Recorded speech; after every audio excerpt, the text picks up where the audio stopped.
Hello, hello, hello, everybody. Welcome to After the Credits number 79. We're back after a week off. I missed doing the show. I missed doing these streams while I was off on vacation over the last week or so, which was very fun. But like when Monday rolled around, I jumped on like a different stream with some people on my phone, like outside on a cabin, and my audio sucked. I was like, man, I need to get my fix a little bit here. Welcome back to the show. We are joined by obviously Taz and JP, Hello. both back on the show. How are you guys? How has your week been? I'm doing good. I'm doing well. Good to be back. As John Wick always says, yeah, I'm thinking I'm back.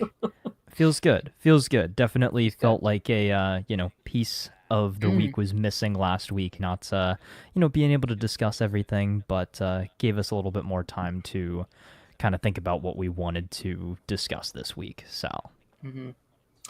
Yeah. How about you, buddy? Yeah, I'm doing great. I'm catching up on a lot of shows before the big summer kicks in because we are probably going to be talking a lot about, of course, Superman, Fantastic Four, Jurassic World's coming up. So yeah, I need to catch up on some stuff before the new stuff come up. So yeah, I'm been doing that, but I'm feeling great. Glad to hear. Yeah, no, like I feel like my anxiety is kind of like going up because I'm already behind on shit. Like we got like F1 Megan came out, haven't got that out yet. I haven't got around to that. Elio's out, Superman's about to come out, Fantastic Four's about it's getting like everything's about to start, and I feel like I'm not prepared for any of it. Taz, I think there's a little bit of feedback over on your side that I'm hearing it through JP, I believe. Because I can hear myself echo, okay. I can hear you echo, but I can't hear him echo. It is not the end of the world, but I just thought I would. Yeah. I would. No, I noticed that as well. Okay. I noticed that as well. Keyblade, Jeffrey, hi Darren, welcome back from vacation. Hi Taz, how everybody? Hi, thank you so much. Hello there. I definitely had a lot of fun. It was a good week to kind of get out. Like most of my time is definitely like at home. Like I don't get out a lot. I'm kind of like work home. So it's definitely a very weird change of pace to be like you're getting out of the house, but for like 8 days straight and like 10 hours away, and it's like crazy. I was very close to buying a like Tasmanian devil oh, yeah, mug you sent me for that. Taz. Yeah. I was like, that'd be really fun to have a mug of Taz. That'd be pretty crazy. Yeah, and I can't remember if we mentioned it last week, but the Phineas and Ferb mug that I had sent to you. Is it official? I don't think I officially saw it. No, so it was literally it was a Perry the Platypus mug, and the hat or the fedora was the lid for the mug. So like a lid with a That's normal cool. or a mug with a lid, but it was the Perry the Platypus mug with the fedora lid, which was very fun. My issues with mugs. I love mugs a lot. I use mugs a lot. I'm running out of room though. I'm running out of like covered space to keep my mugs. Yeah. Or I would have had a lot more than I do because they were becoming like Funkos for me almost. Or it's like, oh, I'll have a mug for like all these various fandoms that I'm a part of. But now it's like I don't have room for all these sick mugs. JP has vanished on us, but that's okay. Hopefully he'll be back. He got snapped out of existence, but he'll be back. He got snapped, yeah. Really quickly, while we're kind of setting up the stream, and yes, I did add you as a mod, Jeffrey. I hope you use that responsibility wisely. But you finished Last of Us Part 2. Comes great. Yes, I did. You finished Last of Us Part 2. You madman. I don't know dude. I somehow went back, finished Part 1, started Part 2, finished Part 2 before you finished Part 2. Yeah. So where are you in the game? Haven't played any. I'm on day 2 of Ellie. You're on Ellie's day 2. Okay. You're not even at the halfway point yet. I'm not even halfway on my like replay. My replay / playthrough. Once it ended, I was like, well, I guess I'm done for a while. I was like, I guess we're done.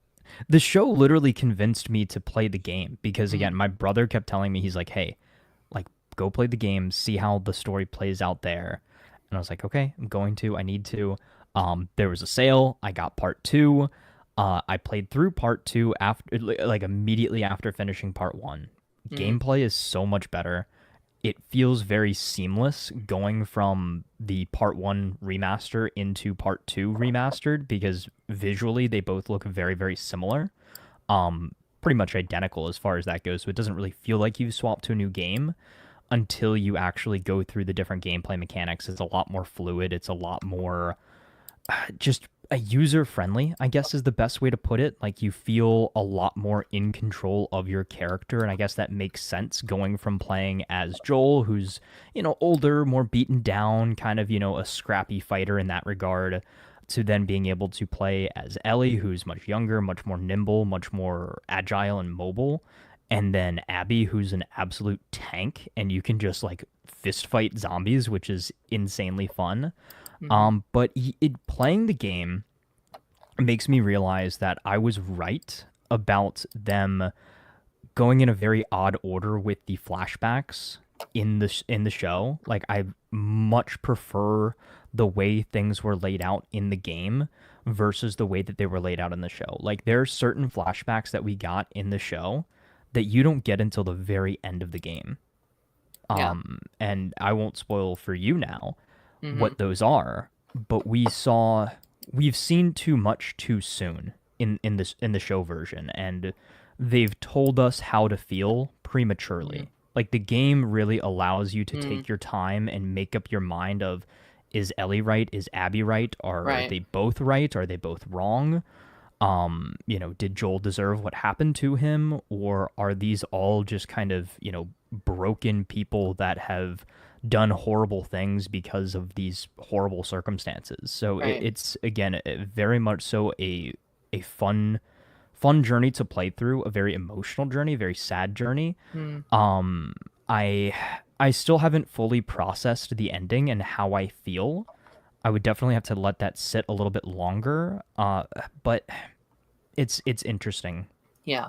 I feel like you went through a lot, and the way that things are left, I'm very, very interested to see what they will change in the show, or how they will expand upon that in the show as well, because it feels like a very abrupt end for such a long game.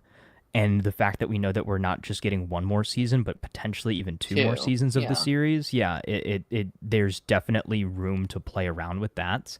And I'll be very interested to see what the reception is, show versus game, going forward.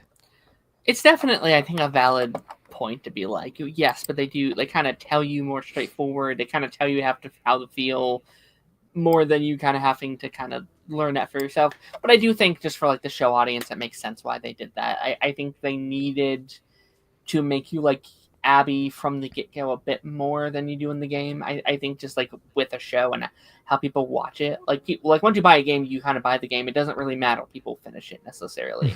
With a show, you kind of need to keep people on board, keep people watching. So I think I understand why they did that, but I also understand why some people don't love that decision. But yeah, I'm curious how they adapt season 3 for sure. 100%. I also wanted to bring something up before we get into the main meat and potatoes of this week's episode, and this is kind of just like I guess an extension of a new story that we've talked about on here prior. Me and Taz loved Skeleton Crew. Yes. This was a show that the three of us that were on the show loved it. We were in it every week. It's one of my favorite things Star Wars has ever made. And we've been kind of following this, like, will it get a second season? Will it not? Will it, whatever. A couple months ago, we had talked about how our main a female lead of the series had booked the new Buffy series, which we were very happy for her, excited for that. Buffy's a show I would love to cover on here at some point. I think that'd be very, very fun. Yeah. Another fandom we need to dive into. That'd be really fun, I think. We'll be here forever, but I think that could be fun. So we were super happy about that. And then just today, our main lead, Ravi, I think is his name. Ravi Connors, I think is how you would say his name, has booked the Oswald the Lucky Rabbit series for Disney Plus, which I still don't even know how to feel about that series. Like, Oswald's a character I like, but I don't even know what like a live action Oswald series looks like. And they've pitched this as like maybe the start of a new cinematic universe for Disney and stuff like that. So it's like that's interesting for sure. Very interesting that Jon Favreau is the creative behind it as well, with that Star Wars connection. So I guess that kind of it makes sense. It makes sense, but also it kind of throws a wrench into the theories that maybe he was going to take over Lucasfilm in some capacity. So then that really leaves the door open for Filoni a lot more as well. Yeah, like this is something we talked about on the pipeline when this news came out. We were like, well, if they're trying to launch their Disney cinematic universe with Oswald the Lucky Rabbit, Jon Favreau's not a terrible guy to do that. He launched the MCU. He's been a big component with Star Wars, so it makes sense that they would be like, hey, do you want to start another universe with us? With that being said, he's the one who made a live action, not really live action, Lion King movie, which made $1 billion. So and Jungle Book, which was really, really good. Yeah, for sure. Yeah. I mean, Taz, you think, and like both of you too, but like, do we think this is the end of Skeleton Crew? Like, do you think this is officially, it's probably dead? We would have heard something by now. Unfortunately, yes, but also never say never, because I still go back to the fact that they canceled The Acolyte very quickly. And they told us as well, hey, Andor's going to be a 2-season thing very early on. Any show that has not given a definitive yes, it's over, or yes, there's going to be more, there's always room for it to come back. And I think we've been seeing the same thing too. If you guys have seen the Kenobi rumors that apparently a season 2 is in development, because that was never officially canceled, ended, or anything like that. So I think there's hope. I think more likely than not, these characters will show up in some capacity, maybe not a full season 2 or a full series. I know that there are rumors that what's his name, Jude Law's character could pop back up as well, which I would believe more. Like I think out of all the characters to show up again, unfortunately, he's the most likely bet. Yeah. And like I do wonder if maybe we are moving away from the live action TV shows. Like I've heard a rumor recently that like they're trying to move away and go full on just animated series for like Disney Plus, and everything live action will be in the movie side of things. Like I know we have, which would kind of make sense because they haven't renewed really any of the shows except for Ahsoka, yeah. But like I feel like Ahsoka is kind of like a different brand. Like I feel like Ahsoka is on another level comparatively to the other ones we've got. Yeah, I mean Ahsoka has transcended everything as a character. It's like it's like her development. She gets a new arc every show she appears in, and this is her very own show, but she's already a full-on flesh character and everyone's favorite. Yeah, I mean it's very much so in the same vein of like, okay, the original 6 Star Wars movies, that was the Darth Vader show, so to speak, but we still want a Vader series on his own. Same thing with Ahsoka. Clone Wars was Ahsoka's show for all intents and purposes. Rebels in the later seasons was Ahsoka's show. Now she's got a live action series. She's going to be a major player in the Heir to the Empire movie whenever that happens. So again, she's transcended animated series to now live action series, then most likely into the movies. And she can always go back to animation like she did with Tales of the Jedi as well. Right. So this is a character that can literally show up anywhere at any time because of the popularity. Agreed. And I also wanted to comment on just the like Obi-Wan of it all, because I did see that thing come out today. I don't trust that source at all. Like that he's so 50-50 on what he gets right and what he doesn't. But what I will say is I don't believe it'd be a season 2. I don't believe for a second. I think if Mando makes that transition into like movie form, Obi-Wan would be a movie before it'd be a season 2, I think. Well, because it was originally supposed to be a trilogy of movies anyway.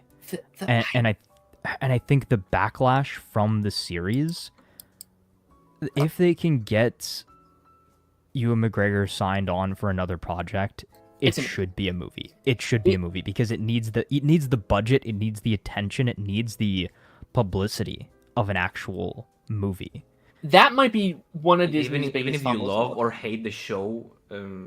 it makes more sense to be a movie. Like it's just Yeah. not enough story or not like a very interesting period in Obi-Wan's life to tell a full like 6 episode arc. Well, I mean, I think it can work as a series, but the way in which the Disney Plus shows, and more specifically the Disney Plus Star Wars shows, are formulated, it can't work. Right. You know, it is, if it was more so laid out like an anthology series, kind of like, you know, a Clone Wars arc or a Rebels arc, that sort of thing. And we've gotten so much of Kenobi from, again, throughout the movies, from throughout the Clone Wars. We saw a decent finale for him, you know, pre A New Hope in Rebels. So there's a lot that we already know, but also a lot that we don't know. And again, it just needs to be conveyed in the best way possible. And I think for a character like Kenobi, almost demoting him to a low budget TV series is not the way to go. Like we saw how. Go ahead. I think that's one of Disney's biggest misfires of all time. Like that was a $1 billion movie waiting to happen. That would 100% like put that, like make that like make that a Christmas movie. It's the first time in what was almost 15 years since Obi-Wan and Vader were on the big screen together. $1 billion movie. And you saw how popular the Revenge of the Sith re-release was with all of the Hayden Christensen promotion. Like, yeah. And also how I went to see it and my theater was full. Yeah, and how great the promotion was for just the series when you had Hayden and Ewan back together doing press. Like, imagine them doing press for a full budget Star Wars movie again, where it's marketed as, it's Obi-Wan's story. There's a bunch of Vader. There's a bunch of stuff that you guys have wanted for a while in here. And they just let them go to town creatively. Like, I remember listening to an interview with the original kind of director, writer for the Kenobi movie when it was still a movie, and him talking about how they had all of these plans for, you know, a three movie arc for him and everything, and how that all had to be kind of stripped down to its most basic, you know, points, and then scrunched into a tight little TV show. Yeah, I think that would have been, you know, we're going to be moving on here in a second, but I think that would have been a really nice transition onto whatever was next for Star Wars, because I think they really struggled post Rise of Skywalker, right? In terms of what they wanted to do with their movies.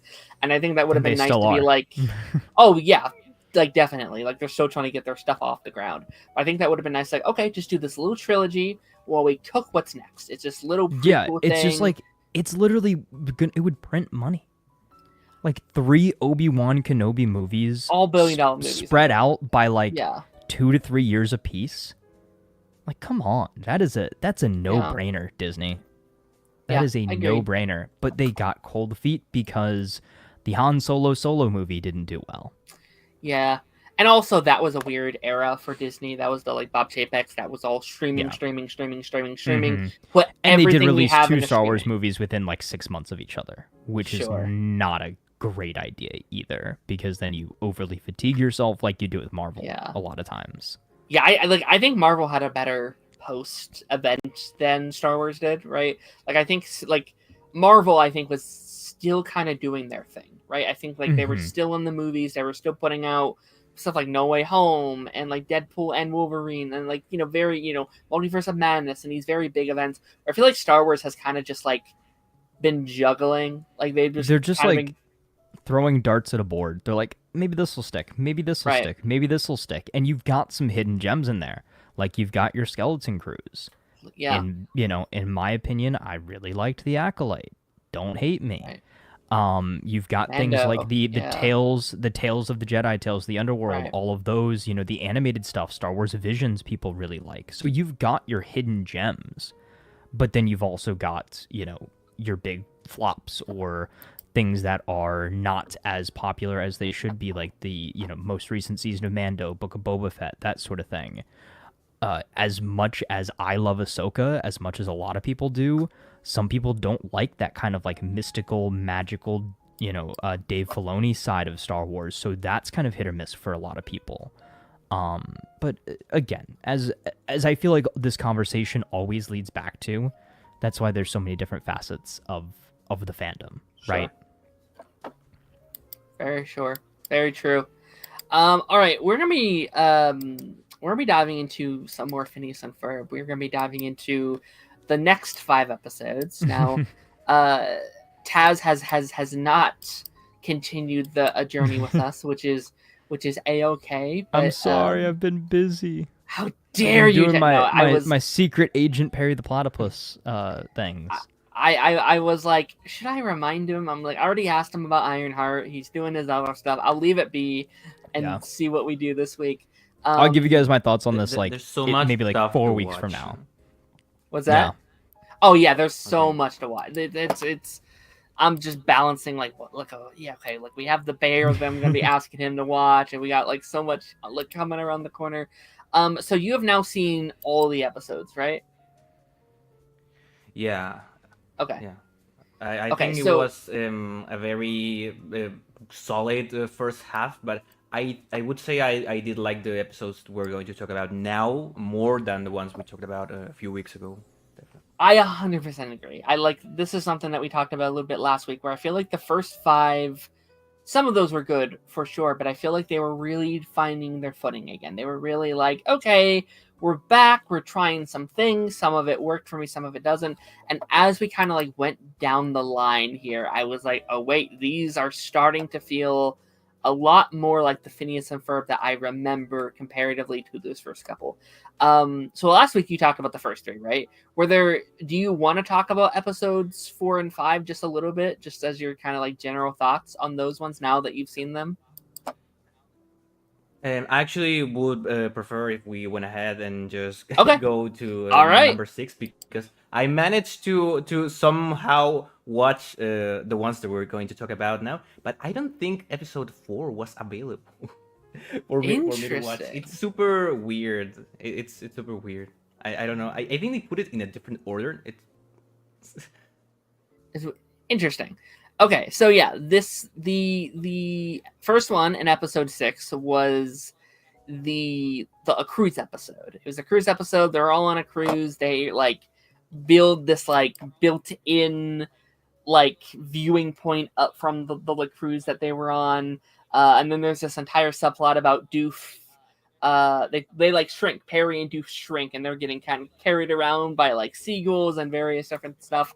I should also say, prior to us jumping into these, it has been a little bit since I've seen most of these. It's been about like 2 or 3 weeks at this point, so if I'm not as fresh on some of these, bear with me. But what did you think of episode 6, or I guess the first half of episode 6?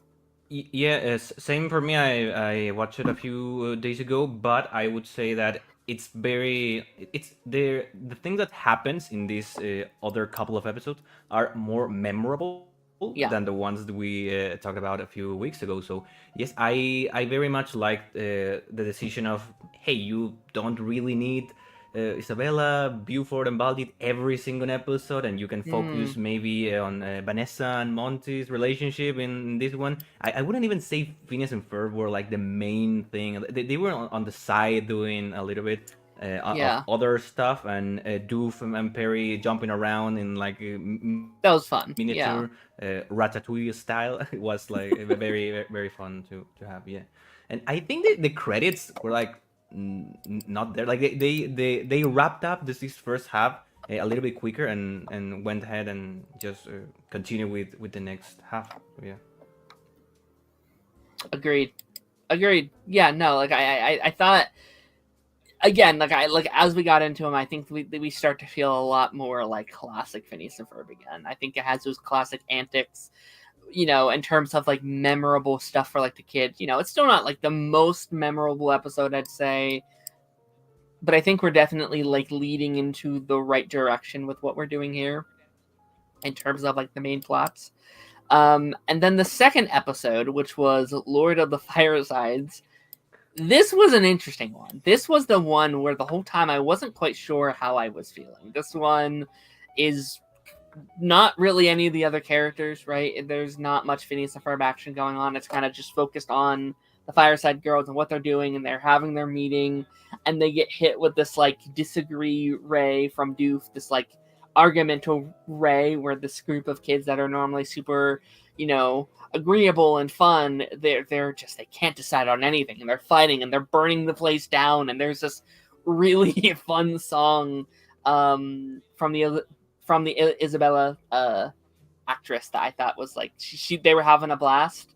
I wouldn't say this is one of my favorites though. I feel like this one was like, okay, it's different, it's nice to kind of do a change of pace, but it's definitely very different. Yeah, I barely remember what was going on with Doof and Perry in this one. They just shot this laser, and the Fireside Girls were acting crazy. But I thought it was super hilarious. Like, Isabella is always like this girl that it's super positive and asking Phineas what is he doing, and she's always with this big smile on her face. And the Fireside Girls just kind of follow along, tackle along with her. You get to really see a lot of that. I don't even know if all of these ones have names. The main one is like which I think it's Ginger, the one that has a crush on Baljeet, and it's Stage's sister. I have no idea who voices her, but the song was very good. Like it's a genre that you wouldn't expect from this character, but I think it was super funny and creative to have this.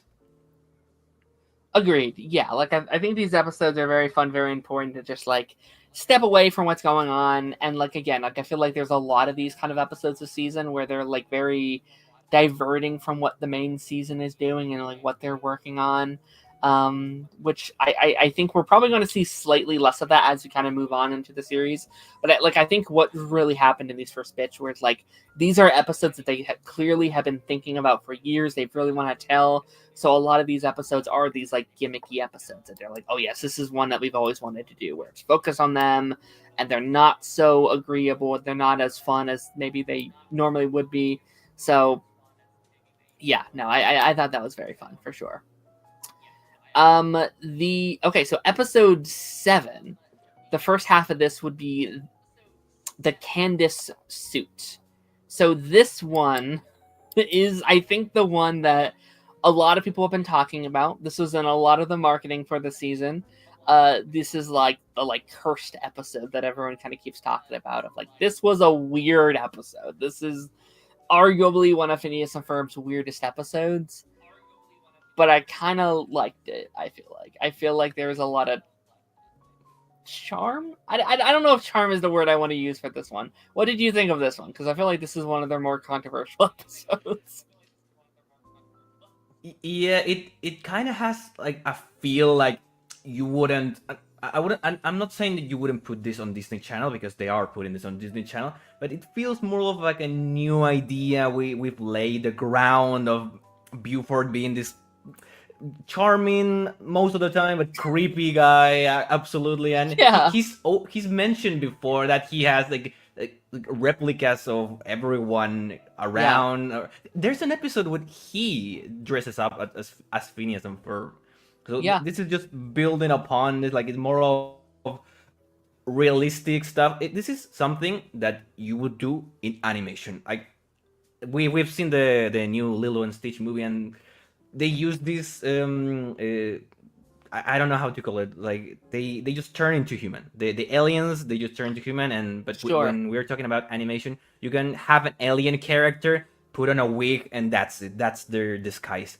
This absolutely works in animation. It's super hilarious. When the dad goes around the house saying, "Hi, Candace," to absolutely everyone, is just when they focus on the credits, they just the pic in a loop of all the Baljeet suits laying around there. I thought it was weird, but I think they earn it. Like, you maybe this should not be one of the first episodes you watch of Phineas and Ferb, but if you've grown up with the show, you can understand their sense of humor, maybe going a little bit far here. Yeah, no, like it definitely feels like one of their more like mature episodes in terms of the like subtext here and the like jokes here, which I personally really enjoyed. But like there's that like deadpan scene where like they're going into like Buford's like garage, and there's these like just these suits lying around with their mouths open, like hanging out, and just the way they pan these episodes, like this is kind of creepy. But like what I will say is I think they've done a really good job with Buford this season. Like I think Buford has become low-key my favorite character in this new season. Not just this episode, but there's several episodes this season that he just kills it. And there's some that we're going to talk about here in a second, but I love the bit. I don't think it's this episode. I think it's maybe later in the season, but like Candace goes to like flirt with Jeremy at his like little slushy dog car, and he's like, sorry, like one of our rules is like you can't flirt with your employees, and then Buford comes on and is like, I warned you, Buford, get out of here. Like there's so many of these like little bits from him that's like they've really nailed in on what he is as a character, which is so interesting to see, like viewing where he started as this kind of like just one-off bully for the show to like they've kind of transitioned him out of the like bully mark and more as like the like slightly creepy, funny friend character, which I've personally really enjoyed. Taz, just having this image, what do you think about this like image here? Are you a fan of this? It's absolutely cursed. Like the longer you look at it, the more I'm just like, what am I even looking at? Can you guess who's in each costume? Because this is the whole cast of the show. Okay, well, obviously this is the mom, right up front. Yeah.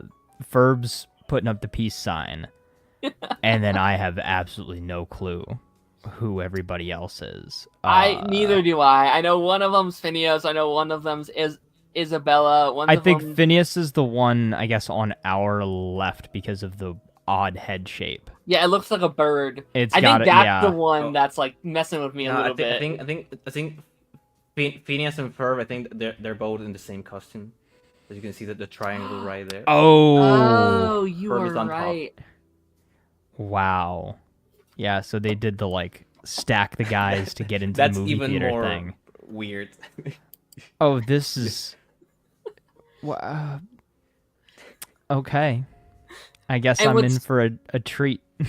And this isn't the end of it either, because they set up something at the end, and in the like next batch of episodes there is an episode title with these little masks in it that has it in the title. So we are not done.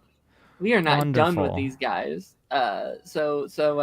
This stay tuned. See, but now so this reminds me of the weird SpongeBob. Does Buford has a crush on Candace, right? Yes, it is. He now canonically has a crush on Candace and Jeremy, which I think is really, really funny. Like he's just waiting. He's just waiting a couple years, and he'll be all set. But yeah, it's. I'll be honest. This one was not one of my favorites, but I respect what they're trying. Like I respect them doing something. Just like it kind of felt like a Family Guy episode a little bit. Like it kind of felt like something Family Guy would do. I feel like with an episode, which I felt that with a couple of these here, where it's like, oh yeah, this feels like it's in line with that kind of humor. And then part 2 was, I don't think I have any photos here, but was Agent T for Teen, which was, I think I have a photo over on the side. I think it was my favorite episode of this new season, personally. One of my favorite episodes. See that clip. I did see that clip from that screenshot. One of my favorite episodes of the last season was the whole Stacy finding out who Perry is episode from season 4. I thought that was such a switch of the status quo that they've done, where it's like, oh, she doesn't want her memory erased. Perry doesn't want to have to move homes. Can we keep a secret? Could you just not say what's going on? And I think as a follow-up, this was so much fun to have this world where Stacy now is like a secret agent and it has to go out and save Perry, that has to go on this mission. And to me, this felt like prime Phineas and Ferb to me. I think the jokes kept hitting, the like bits with like she keeps Candace keeps hearing the like Phineas and Ferb name as the thing called up, and it's some offshoot word that sounds like Phineas. Like I think that was a really good bit.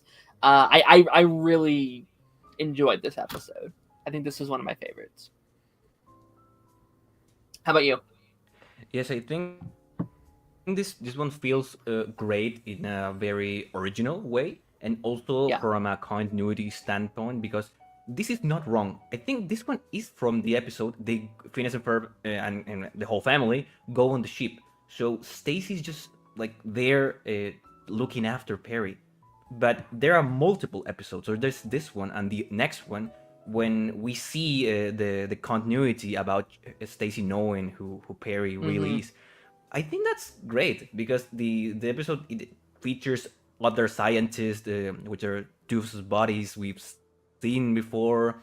It has a absolutely great theme song for Stacy at the end, Yeah. which I Yeah. thought it was very maybe not original, but it's funny to have like a version where I think Good take on Perry the was in song. Kansas Yeah. body, and yeah, and her take on the song and her just showing up her abilities. She says like, "Oh, what can I do to help Harry? I have mini golf abilities. I have teenager abilities." And she really is the main character of this episode. Phineas and Ferb are literally in the background, but not even Candace is doing something very remarkable, and Yeah.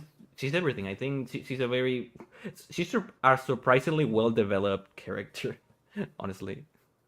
Yeah, I've loved what they've done with Stacey, I think, in like the later seasons, because she really has turned into just, kind of this like one-off side character to someone that is a very fascinating character, and I hope they continue to get these little subplots with the Stacy and Perry, because I think they are a very fun duo, and I do think it's always like a breath of fresh air when Perry does get to interact with like some of our human characters. Like I think that brings like a dynamic that's really fun. And I don't know, like I wouldn't mind like a part 2 to this episode, or just, maybe in like a special episode she has to come back and help him out on some kind of mission. Could be really fun. What is this one? Oh, this is the hat episode.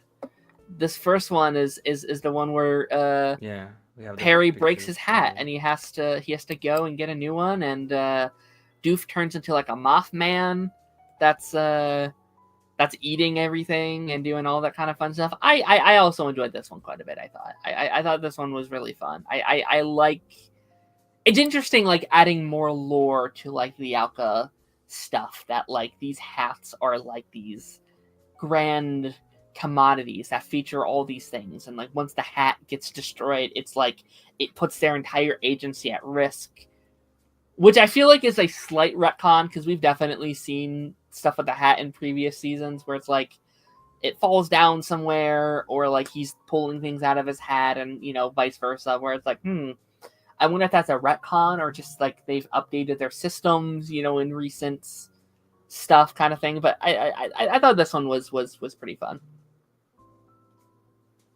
How about you? Yeah, I think this one comes out to the character. Like you're very clearly trying to introduce this new character to develop, to have this sort of body relationship with Perry. And don't call me an expert because I've never seen actually Doctor Who. I probably should, but it just feels like Dan and Swampy have this, I would call it, British style of humor, or these Doctor Who type characters. They always like constantly reference, of course, pop culture and maybe comic books. This feels like if the Mad Hatter, but the Batman villain was a good guy. I thought it was a very very fun character to introduce, and having Doof become like also like something you would see in like a Spider-Man or a Batman villain, like a full mutated guy, was also very very memorable to have.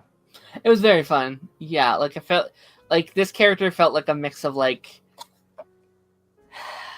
like a mix of like a Mad Hatter and like an Edna Mode from like The Incredibles. I think it's like those kind of two kind of mixed. And like I'm curious because they have all these different kind of hats that he was able to choose from with all these various different abilities. It's interesting that everyone still has the like classic fedora though. Like you would think that maybe someone would have picked, like the hat with like laser eyes or something, but like they all have the standard fedora in almost all the other episodes we've seen. So I think that side of it's pretty interesting. The other part of part 8 was out of character. This was the Baljeet focused episode, the one where he is auditioning for a part in a movie, and they're trying to help him get out of a shell and learn how to act, and being able to put himself in a movie. This one to me felt very classic Phineas and Ferb. This felt like kind of what I was looking for a little bit, because I feel like as fun as a lot of these have been, they haven't felt very like traditional Phineas and Ferb. These like fun little adventures that I've been kind of craving a little bit. And this felt very straightforward, very classic, very kind of like sticking to that formula that I think works very well for them. I liked the like little twist of like, oh yeah, we made it act up for you can learn how to like properly do it, and you can like actually like believe that this thing is really happening to you. Like, I thought that was very fun. There's a really good song in here that I think worked out for it. What was your thoughts? Yeah, I also think it's very classic Phineas and Ferb, and very classic Baljeet centric episode, because it's like Baljeet needs help with something, and we also get to be in an area or like something that he's very fond of, which is the space adventures, like it's sort of Star Wars, Star Trek amalgamation or some stuff like that. And I thought it was very fun. That the song was absolutely great. I really like the bit when the director of the movie just takes the takes the full set, and they very clearly remark that they're not charging it. Like she wanted to buy it, and they just gave it away, as they often do. So I very much like that. Yeah, like that's a bit I always like. Like I always really appreciate the like switch on the formula of like, it's not some Ray that takes it, it's not some like expense, it's not some big thing. It's like, hey, can I have that? And they're like, sure. And I think that goes into our conversation last week of just like, they could be so rich if they just sold their stuff. If they could just like made a fortune off of that set or any other things that they build every single day, but they're just like, nah, we're good. Have it. We're done with it. Just have fun. It's like, whoa, okay, I guess. Yeah, I guess that's what we're doing. Maybe Taz, you know something about that, because I think Taz, you mentioned previously, like they did charge for the roller coaster, and that's how they afford everything else that summer. Yeah, and then there was something. I mean, that's a very different Phineas. Like if he feels in the pilot, right? Yeah, I mean, going back to that question, right? Of like, how do they afford everything? I remember seeing something like right after we had done that stream, and there was some clip of how they made money. It was like was it like a settlement or something? I don't know. Like something from some random obscure episode, and I was like, oh, that's how the money was made. I completely forgot what it was. I completely blanked on it. But I remember scrolling across it and like one of the thousands of TikTok videos I was watching at that point. But yeah, for sure. Okay, final two here. Meet Me in St. Louis. Okay, so this one is a big one. So this is the like third part of the like Meep saga in the Phineas and Ferb world. And I was very excited for this episode all season because I love Meep as a character. I love those episodes. They're some of the most classic Phineas and Ferb episodes of all time. And this one was, I think, a really special experience. This one was fun. I think you'll really enjoy this one because I didn't even like remember that they did this last time. But last time they made this like fake trailer for the like next part. That like they were like, we're never going to do this episode. This is just a parody of what a next one would be. And the whole bit of the episode is like everything in that fake trailer that we did last time, we are going to fit it into this episode. And they have really, really fun of just these very random moments that they made up for the last one and having to fit it into this narrative, even when it makes no sense whatsoever. That's pretty cool. They were having a blast with this one, and there's a reason it was a two-parter because they do a lot in this one. And I really enjoy this one as well. I think like I think that aspect of it was my favorite, of just like, okay, they're having fun, they're playing with like the parody of it all, they're really leaning into the goofiness of that and trying to fit these very obscure moments in this episode. I think the Meep stuff itself was just kind of fine, right? Like I thought that was just kind of there. Right, like there wasn't much of a story for the Meep stuff itself outside of, hey, Meep and the villain is back, and trying to fit that into this really craziness world. And then I really liked the Phineas and Ferb stuff, like in terms of like what I was asking for last time, where it was like these really cool like inventions or like these really cool like changing of the a narrative stuff that they do. I felt like I finally got that here. The whole thing of this episode is they have to attract these aliens to Earth, so they are making a fifth season. They're doing a fifth season that's summer, winter, fall, and spring, but all in one. It's all one season. And I thought there's definitely some meta stuff because they keep calling it a fifth season as if it's the fifth season of Phineas and Ferb. So there's some meta stuff there that they keep joking with it, but like this episode has some really good songs. I thought like that was really exciting. I thought the Meep stuff was good. I think like kind of like again fitting that into this like this narrative was a lot of fun. What did you think? Yeah, surprisingly, I do agree with you. I would say the Meep stuff was maybe not that interesting as I Agreed. would as I would have expected, because I would say like I would have preferred a bit more action adventure centric, but Phineas and Ferb were completely on another storyline. They were helping around, but they were like the B story. But what they were doing was probably more interesting than the Meep stuff. Agreed. Like, what was it? Stabby Barf and Pain, or the song? I think Isabella like Stabby Barf Face was the like name I thought of the that was season. very weird, but in a cool Phineas and Ferb way. If someone can invent a new season, it's them, because they've done it like twice before. Yeah, like they've done like Swinter, and it feels like a step further up Swinter, like a step above that, where it's like all of them all at once. But yeah, like I 100% agree with you. Like I think mentioned before, like the trailer shots. Probably my favorite. I did not love the fact that they were like pausing the episode to show you the trailer moment, but they made up absolutely everything at the end when they told you, now we're doing a new trailer for an episode that we do not intend to make as well. And it was like just like a follow-up of Doof in the bus, and like only Dan and Swampy can get away with this. It was so weird. It's so hilarious.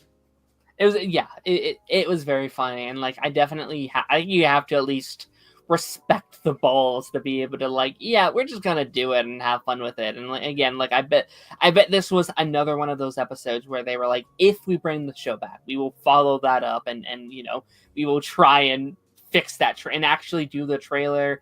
I think this is the last time we do this. Like I doubt we're gonna do another bit on this and do the trailer again. Like I think that would be too much. But I do hope we get Meep again. You know, like I didn't feel like this was a huge Meep episode. I was like, okay, he's there, but I feel like they kind of wasted the whole Meep of it all. I wasn't a huge fan of that. We got the guy from Full House to play Meep this time around, which I thought was funny.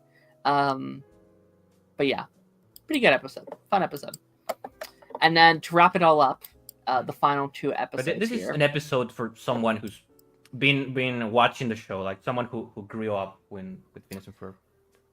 Agreed. Yeah, like it's not a good introductory. I feel like if that's your first episode of Phineas and Ferb, you're gonna be like, I don't want to watch this. Like I feel like you're gonna be a little weirded out. Okay, the final two here, we have No Slumber Party, which I thought was another really good episode, actually. It felt like another really classic Phineas and Ferb episode to me. The whole bit of the episode is now it's a nighttime episode, and they have this like outside movie theater-esque experience that the kids are working on. And then on the other side of it, Candace and Stacy and what's her name? Doof's daughter. I'm blanking on her name Vanessa, right now, but right? Vanessa, yeah, like they're all doing a sleepover and they're having a lot of fun. They're chilling, and of course Candace sees what's going on, and she's like, "Oh, now I have all night to bust them." And the whole bit is trying to get the mom outside while she's sleeping, and can't like strapping her like to her back and carrying her outside. Like that stuff to me is really funny. I think they did a really good job there. I loved Buford in this episode. Buford was so fun. I loved the whole Queen bit where they make Buford like look like the Queen of like England, and like there's a whole bit of like the like dad's like sleepwalking and actually thinking that like she's the actual queen, and them drinking tea. Like all of that stuff was so much fun to me. I had such a good time with all of that stuff. I thought the Doof stuff was really fun too, with like him trying to stay awake to spoil everyone on this TV show. That stuff was great. They did this really weird Friends parody this week on this episode, which felt very Family Guy to me. Like they were just these cutaway gags where it's like, instead of friends, it's acquaintances, and they keep doing it over and over again. Like, this feels like Family Guy. This is like a cutaway gag that Family Guy would do. How about you? Yeah, I actually really like this episode as well, and the Buford stuff you were mentioning before. Yeah, I think that's definitely a character that has gone to another level of hilarious. Probably the thing I like about him, especially in this episode, and in general, really, like I wouldn't really call him an LGBT character, but it definitely feels LGBT friendly per se. Like, it's a guy that is very like masculine, and he's the stereotypical bully, but he's not afraid of flirting with another guy, of having a romantic song with Baljeet, or having makeup done. You know. I think he's definitely, and with these being kids characters, I'm not going to be the first one to jump like, oh yes, he's queer, right? Because I don't think that's really what they're necessarily putting a large focus on. But yeah, I would potentially put him in, a bubble of maybe like a bisexual character. That's a direction that they want to go at some point, especially since I feel like the season is more geared towards maybe not an older audience, because it's still made for kids, obviously, but I feel like most of the audience is us watching it from when we were a kid. So it's like, there's like, again, I think what they're doing with like Buford is like consistently really funny. I think he's been given the like best jokes, and I don't know if he talked about it last week, but like they consistently do that bit with like him wanting the like bread bowl like thing that they keep kind of bringing back and bringing back and bringing back. And we don't finish that bit in this first 10 episodes, but I guarantee we are going to. I assume the final episode of the season is going to be hopefully like, I assume it's going to be like the like season finale where it like saves a day or something by making this bread bowl that he's been asking for all season. And then the last episode, which I thought was another solid episode. This was the like, half of it was the like Doof's cousins. Doof's like hillbilly cousin that's just trying to eat Perry the Platypus. We've had episodes like this previously where they do these like weird parodies of Doof. Like we did the caveman episode back in like season 4, where it's just like, oh, these great ancestors of our characters. I thought this is kind of like a play on that, of just like, yes, like his cousin that likes to eat wild animals and trying to cook Perry the Platypus, and he's just like these like discount versions of Doof, and he's like he's Doof but like slightly different to fit into this narrative of the episode. I thought that stuff was fun. And what was the main stuff? The main stuff was they were doing the like Western. It was like a Western episode. They're trying to recreate a Western. Like the Western stuff, like from a certain point of view, everything looks gigantic or looks miniature. Which I thought it was a very good gag, because you are thinking, oh, how is the thing going to disappear this time? And it's just tiny. It's just tiny when the mom gets home. Yeah, that was good. Just like, oh yeah, it didn't disappear. It looks normal. Very much like the.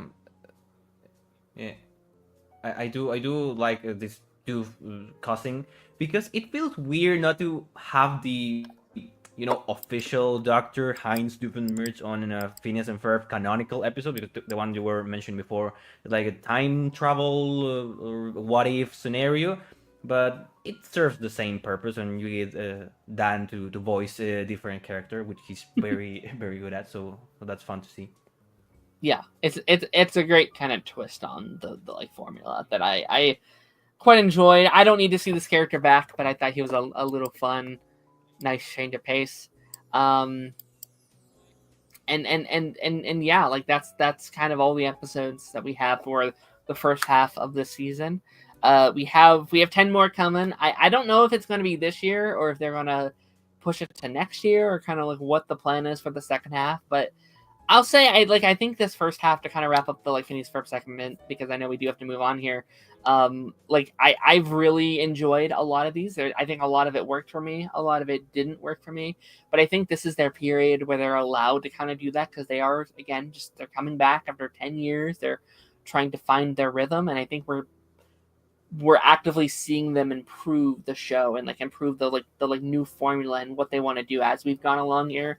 Like, we've clearly been more passionate about these last several that we've talked about than we were last week, or like a couple weeks ago with the first 5. So I'm definitely excited to kind of see where we go. Taz, I know you didn't watch any of these episodes, but do you have any commentary on the blob we just talked about? It sounds like there are a lot of like different directions that this season goes, and it seems like they're trying to, number one, bring back fun ideas from the past, right? And just be like, hey, we got another season. We didn't think this was going to happen. You didn't think this was going to happen. So let's just go down a crazy rabbit hole and do all the random things that we either couldn't previously do or didn't think would actually work. And we had maybe storyboarded it previously. And now we're finally getting a chance to actually make those, not necessarily rejected storylines, but stories that might have hit the cutting room floor previously, actually make them a reality and, jump the shark a little bit more so than the show had previously done. Like, it was always kind of a wacky, zany show, but it had a very much so a standard formula that it stuck to for the most parts. But again, it seems like, while very much so it's sticking to their guns and kind of what they do best, it's also branching out a little bit and trying new things, and if it works, it works. If it doesn't, it doesn't. The audience is still there for the show, and I think, again, from what you guys were saying, is no matter what, it's still Phineas and Ferb. We're still going to enjoy it, and it is a fun piece of childhood nostalgia that has come back into the limelight yet again. Yeah, like I definitely think there's a lot of this season. It feels like what you were saying, stuff that they've been probably cooking up for the last 10 years. This crew is so passionate about Phineas and Ferb. Dan thinks about Phineas and Ferb a lot. It's never really left his limelight. He's done Milo, he's done Hamster, which all exist in the same universe. He's never really stopped doing Phineas and Ferb stuff, or at least not for very long.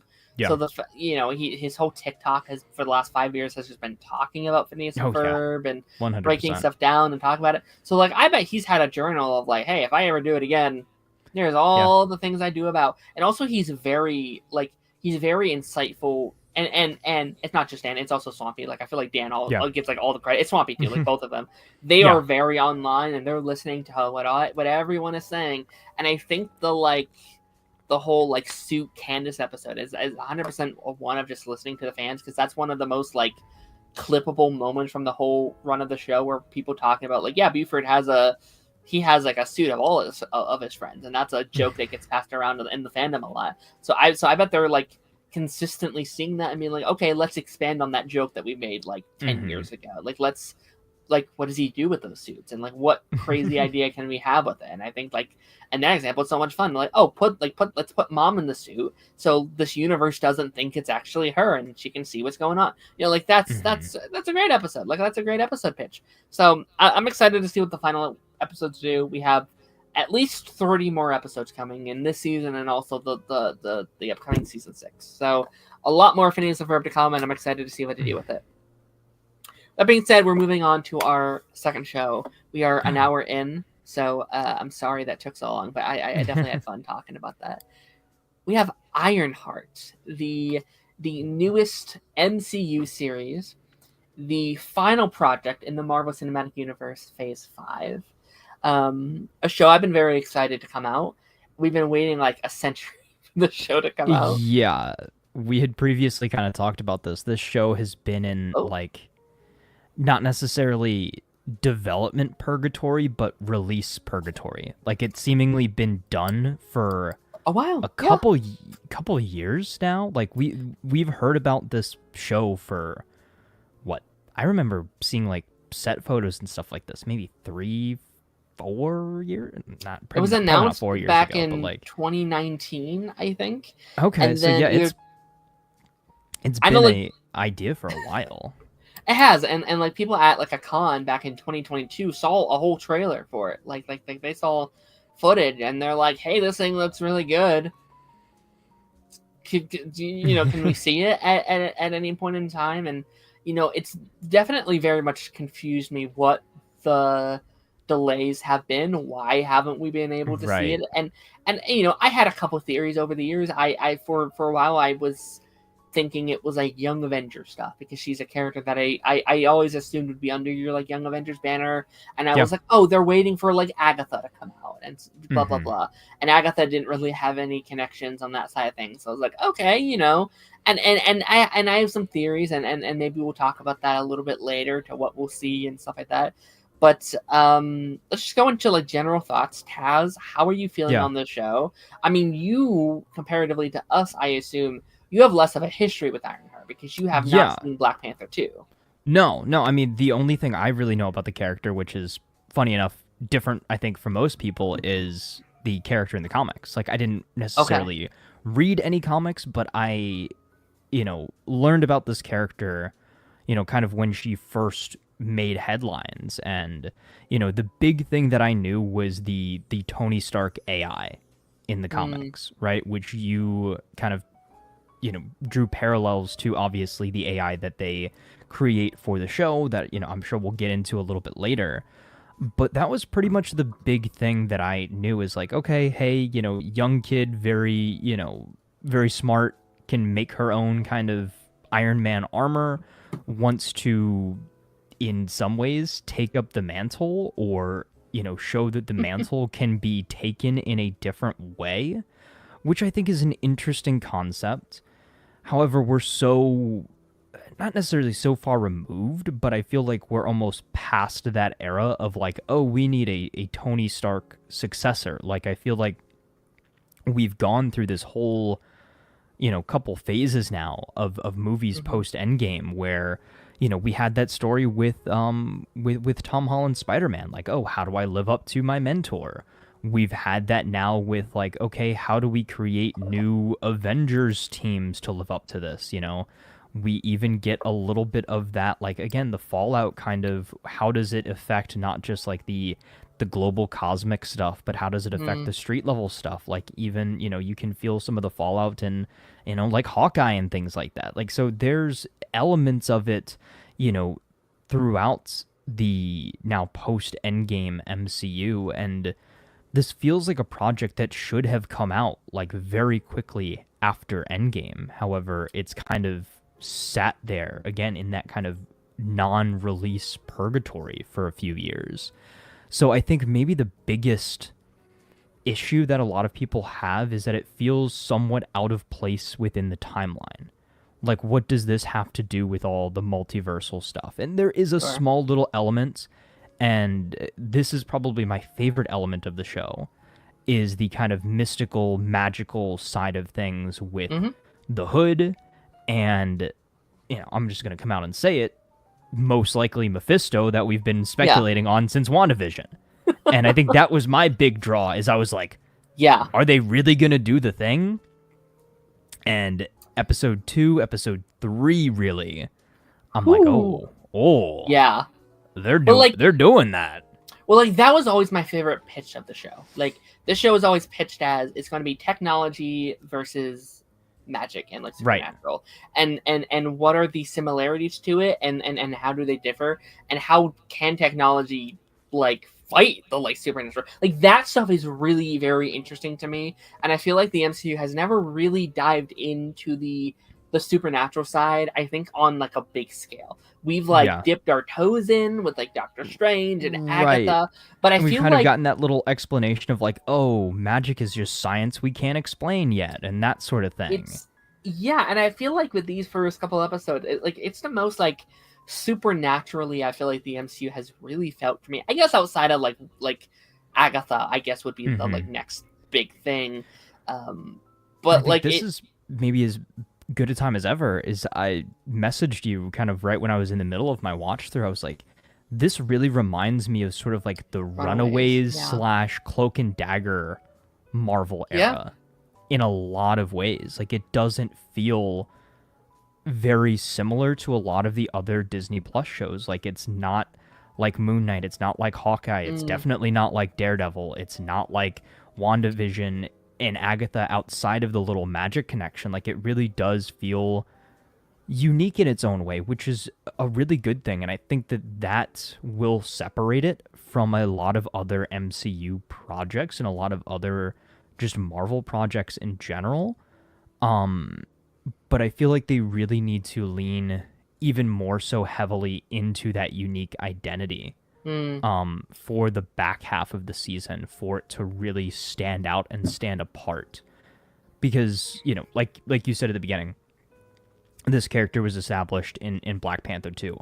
I have not seen Black Panther 2 yet. Yeah. But I don't necessarily feel the need to go see that to get a feel for this character. I think we learn everything we need. They've done a good job about this character, and they do have a little bit of an era of mystery. I mean, you know, for a little bit I was like, are they gonna really go down a path of like, did she kill her dad and her best friend or something like that? Like I thought that was kind of why she was feeling guilty, but now it's like it's fairly simple explanation as far as that goes.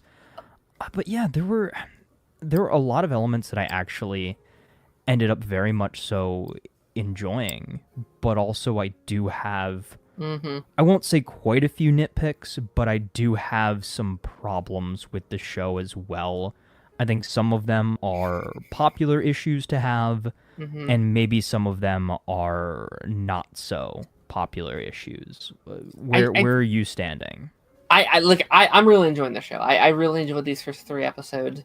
I wouldn't say I'm like in love with the show. I'm not like I haven't come out and I'm like, this is the best thing I've ever seen. I think I came out with it. I was like, hey, that was pretty good. I really enjoyed I'm like, that. hey, this is it sounds bad, but I'm like, yeah, that's passable.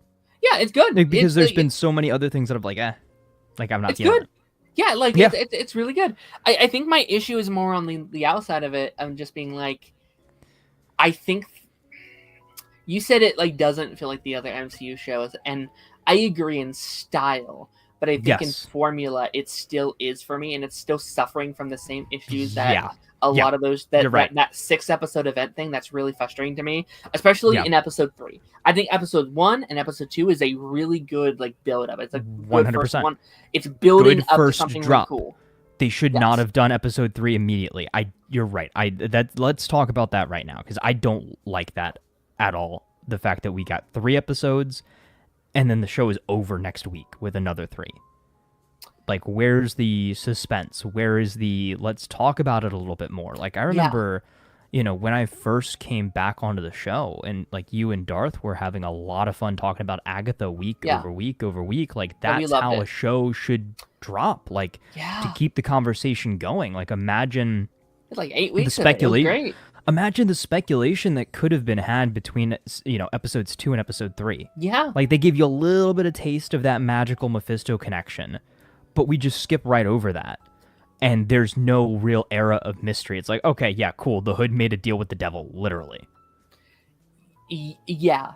Like, I feel like there is going to be lots of things we're just not going to touch on in this episode because we don't have the time. There's just so much of the big stuff we have to cover, not being able to cover the like little stuff. And I think that's my thing, where it's like, I think all these episodes are good. I think there needed to be another episode, maybe even 2 episodes in between episode 3. Because episode 3 does feel like a mid-season point where the whole show starts to shift. And I think some of it's not quite earned for me. They did speedrun it. The stuff that's there is great, but I feel like her really trying to get out of like the Hood's clutches this early. I feel like her like betraying the team and like him finding out like Riri, she did this. It's like that would hit harder if she's actually been a part of the team a bit longer, because right. I It's like want we that to just feel like started a to betrayal. learn. Yeah, Right. it's like it was, and okay. I think also, here's my other big thing too. Let me know if I'm crazy for saying this, but I don't think Riri's very likable.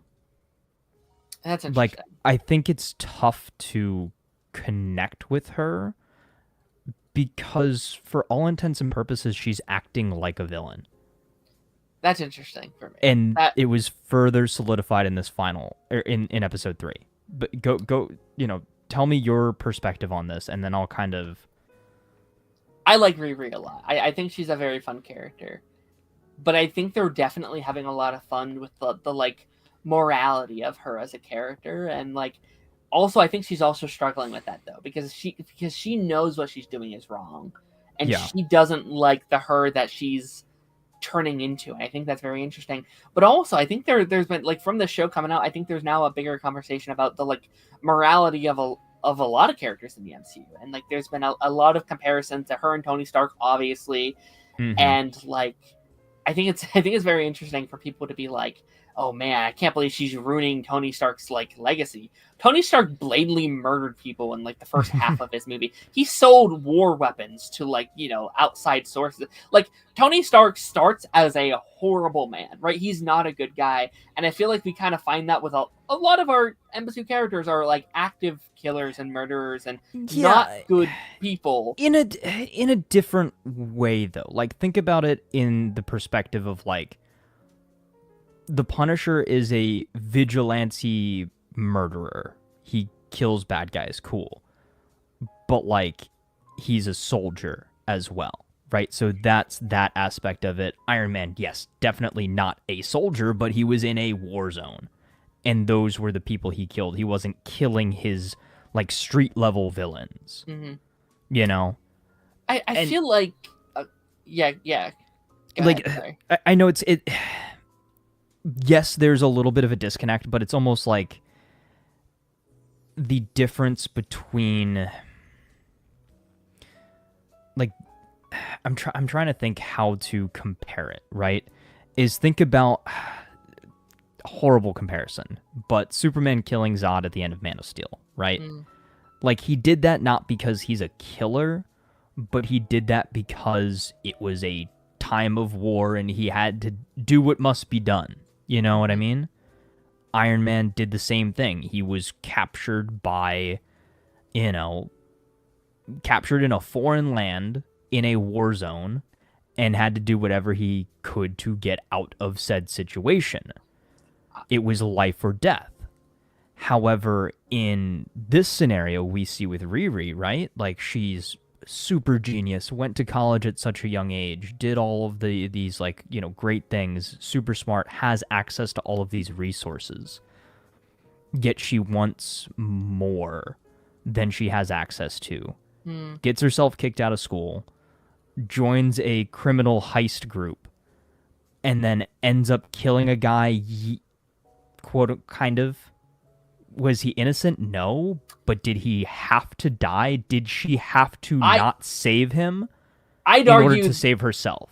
I'd argue that was self-defense. I argue if she did not do that, he would have killed her. So I have no skin off my back being like, oh yeah, that's what she needed to do in that situation. But I definitely think it's a very interesting conversation about the morality of what she's doing. I think is very interesting because she is a character. Like there's a big conversation right now about there's a comment about Tony at the start of the show. People are freaking out about. I don't know how how much you've seen about like Tony Stark had resources and I don't, kind of thing. And my response to that is Tony Stark built this in a cave with a box of scraps. I think that's such a stupid thing people are freaking out about. I really do. I think Riri is 100% right in that. I think she's 100% right that Tony had resources and she doesn't. And I think people freaking out about that is very silly. yes, he did build that in a cave with a box of scraps. But it wasn't a good, like, it's not like it's a great suit. No, like it's no. still, he did not. Yeah, he didn't get to build his full on suit until he got home and got his resources. Yes, and it's like Tony Stark couldn't do 99.9% of the things he does in the MCU without his resources, and I think people like freaking out the way they are is very silly, because I don't think that's a diss on Tony Stark. Like, people are acting like she hates Tony. Oh my god. And it's like, no, she looks up to Tony. Like, she loves Tony. And we got the insight. Okay, well, here's one of my favorite parts, right? It is the Obadiah Stane connection with Alden Ehrenreich's character. Yeah. Being Stane's son, and kind of that moral dilemma of like, okay, he saw his father go down this very, very dark path, literally become a supervillain, doesn't want to do that, but he's still somewhat involved in like kind of the shady black market, not arms dealing, but technology dealing. He sees that Riri is potentially going down a very similar path and is warning her about it. Yeah. We get a little bit more of Riri's background, to kind of a full just sort of explanation. Yeah, hey, her stepfather, her best friend got killed in this just, horrible situation. And it seems like without her saying it, she's making this suit to, make sure that this doesn't happen again. I think that is really her motivation. Right. And she keeps saying, oh, I did it because I could. But like, I think she felt powerless. Yeah. She felt powerless in that scenario. So she now wants to feel powerful. Her stepfather looked up to Iron Man. Okay, she's smart. She has access to some tech. So let's make our own version of Iron Man and, honor her stepfather's legacy while also trying to protect people. But I think she's kind of lost her way on that road to being a hero. And again, that's what Alden Ehrenreich's character said, is like, you don't want to go down that villainous path. And like, obviously he will not help her go down that path. And I think having that pull to the light there with his character, with the Natalie AI, with her mom, will keep her on the right path. But just setting up things in those first 3 episodes, she just makes bad decision after bad decision after bad decision, and it doesn't fully sit right with me. Like, obviously I know we're going to end her off in the right spot. Like, she's going to become the hero that she should be. But how does she earn that in 3 episodes? How does she undo all of the bad she just did in these first 3 episodes in another 3 episodes? Well, that's another conversation in general, where it shouldn't be 3 episodes, right? Like, this show, I already can tell, needs more time to cook, and again, it should have been at least 10. I think I don't necessarily think she needs a big redemption right now, outside of the like final bits of the episode. And like, I think it'd be different if she doesn't know it's bad, right? If she's just doing this stuff and they're writing it off as if it's good, I could be like, okay, I agree with you. But I think like literally, like having the like episode literally end her being like, oh god, what did I do? Oh my god, oh no. Like, I think like that was such a palpable scene. So it's not like she's just doing this stuff and she doesn't know what's wrong and they're trying to like justify these actions. It's like, no, she knows she's messing up. She knows she's not a perfect character, and she's trying to like rationalize these ideas and these decisions in a very interesting way. And I think it's very interesting, the audience kind of like hating her for that in an interesting way, because I don't think there's anything Riri could do that would make them like her in that sense, because if she was this like morally good character and this super like great character, people will be like, oh, she's this Mary Sue that can't do anything wrong, like how dare they. So it's like, we're giving her flaws, we're giving her things to work towards, and they hate that too. And it's like, I don't know if there's pleasing that audience. Yeah, I mean, there's a balance to be had, right? There's a balance to be had between those two parts, and I think they are very much so walking that very fine line. And yes, it's a big aspect in the, she's good at heart column when she is questioning the leadership there. She's questioning the hood and questioning, hey, why are we doing these things? You know, what kind of heist crew are we? Like, do we really need to go to these lengths to get what we came here for? But at the end of the day, you know, she joined this criminal organization of her own free will in order to get more money for resources for building her suits. When also now too that she's friends with Stain's son, like now she's kind of got access to all these resources outside of this, you know, this criminal crew, right? Like, so she doesn't even technically didn't really need them anymore. But obviously now she's staying in to get to the bottom of this whole hood mess. But has she created her own villain? Like a lot of these heroes do. Sure. Don't get me wrong. But has she created her own villain in that regard now? With who? Hood? Yeah. Yeah, like obviously he was going off the rails, but her attachment to the crew helped them finish that first heist, which drew him then further down the rabbit hole, and then now her choosing not to save what's his name, John? Yeah, whatever the heck his name. Yeah, I think it was or John. The brother, cousin, I can't remember. Right. Choosing not the choosing guy not to that save... has a personal relationship with the other guy, so it makes more stakes. Yeah. It has more stakes. Yeah, so her killing him, choosing not to save him, or I'm not going to kill you, but I'm not going to save you kind of thing, that has fully transitioned him down the dark side. Oh, sure, yeah. He is all fully now that Mephisto has shown him the truth, too. He is fully embracing the dark side. And also, Darren, I don't know if you caught this.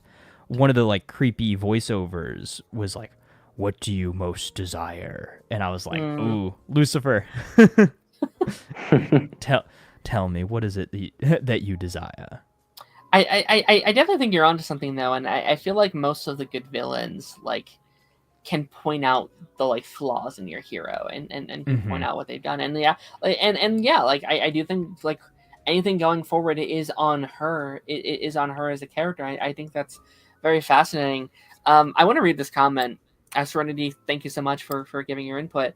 I guess she can't be too flawed. All she needs to do is take down the hood, decide to be Ironheart to end the series. Everything else is future appearance. I will be interesting if, like, Champions / Young Avengers does happen, because I feel like her development, like, I feel like there's, like, a big complaint among some people, which I don't necessarily agree with, but, like, all the, like, Young Avengers kind of feel the same in terms of, like, personality. I feel like she does feel very different, and I feel like if we do get that project with Miss Marvel, with, like, Kate Bishop, with, you know, the Agatha, you know, twins and stuff like that, like, I feel like she will bounce off very well, and I feel like that will allow her to have a better dynamic. I feel like that crew will have a different kind of feel with her involved, which I think would help. I feel like they are fairly different enough to all feel unique. Like I do, and especially depending on how we leave off Billy and Tommy post Vision Quest, like that's gonna be very interesting. And also it's gonna be interesting to see if there's a continuation of those magical ties into that as well. Like maybe that's why Ironheart didn't come out until now. Like you said, is maybe it had to come out post Agatha, or it had to come out post WandaVision, had to come out post Agatha, but had to come out pre Vision Quest. And I know Vision Quest got kind of swapped around a little bit as well. Well, like that would actually be a very interesting dynamic if that show does happen. Like, I think Ironheart's probably going to be very anti-magic going forward after his, you know, after this thing. And if, like, Billy is over here, you know, doing all his, like, sorceress things and throwing things around, she might be like, no, I've had enough with magic. Stay away from me. I don't want any part of that. But also, I feel like they can relate to each other very well because Billy is also a very similar character with a very problematic past. Like he killed a boy. Like he took a boy's life to save his own. So it's Yeah. like I feel like that didn't get a lot of those criticisms of like Billy's evil, Oh yeah, kind of no, things. Billy did some shady stuff during Agatha as well. You guys were talking before about the morality of the character, and just hopping around talking about what I think about these first 3 episodes. Yeah, go I ahead. would disagree with when you mentioned that the third episode maybe they should have waited another week to drop it.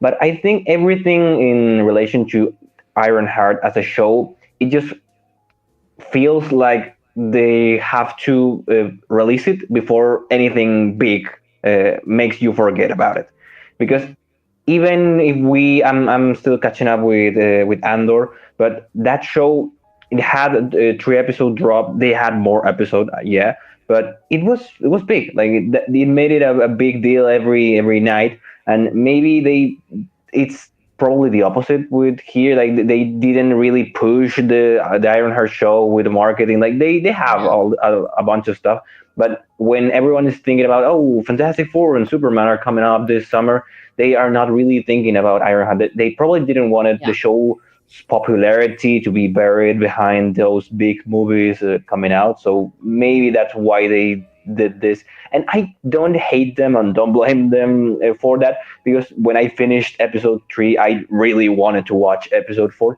and I did not feel that when I watched episode 1 or 2. Maybe we could still, we of course talking about it in the live stream just about episode 1 and 2, but the probably show that can compare it to is one of my favorites, because I have the poster right there. It's Miss Marvel.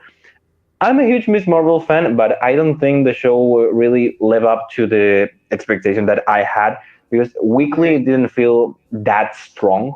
And it's hilarious because us Arrowverse fans always say that they do feel like shows like it's a coming of age kind of not huge budget show. You could do more episodes, you could do more season. Like even if you love or hate the Miss Marvel show, it does feel like a character that deserves a multiple season show. And same with Ironheart, I'd say. Agree.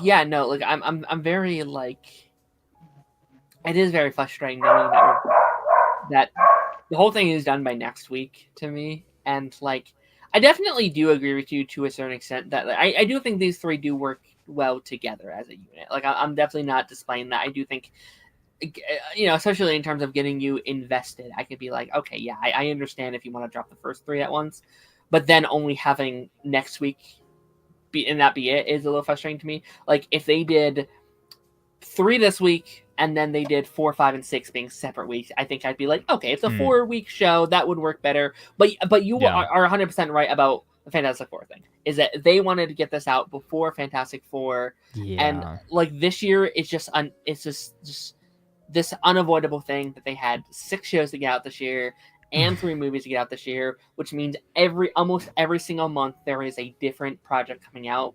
And it's get it all out this year, and then next year we are starting fresh with all new stuff, all Bob Iger stuff. We are starting completely fresh, which I am. You guys mentioned it before. Like I think there's an episode of What If season 3 where the Hood shows up. Not the same character, but someone else is wearing the hood. And there's also an episode with Ironheart, like Riri shows up with a full advanced suit. That feels like Ironheart should have come out before those What Ifs episode, because in Wakanda 100%. Forever, I don't think you get a full expand of the character, and you definitely do not see anything related to the hood, of course. So. Ideally, this should have come out in 2023. Ideally, like we would not be running into this issue, or even 2024 would actually have been perfect, because that was a slow year for like Marvel. Like there was only 2 Agatha. like Agatha was the only proper MCU. Agatha and Echo were the only actual MCU 616 projects to come out. Everything else was Sony or some like animated project, or Deadpool came out, but that wasn't even technically MCU. Like it's MCU adjacent, but it was on a whole other earth. So I would have thrown that last year, unless there was something that they needed to wait for. Like I said, me and Taz were talking about it previously. I think there's I don't think it will happen, but I think there's like a 1% chance that there's some kind of setup for Doomsday. That there's some little itty bitty thing at the end. They've been really pushing this this Downey marketing. He's been in a couple teasers and trailers now in terms of like him like jumping on a phone and being like, "Hey guys, kind of like go watch the show." Yeah, kind of giving his blessing for the show and everything like that.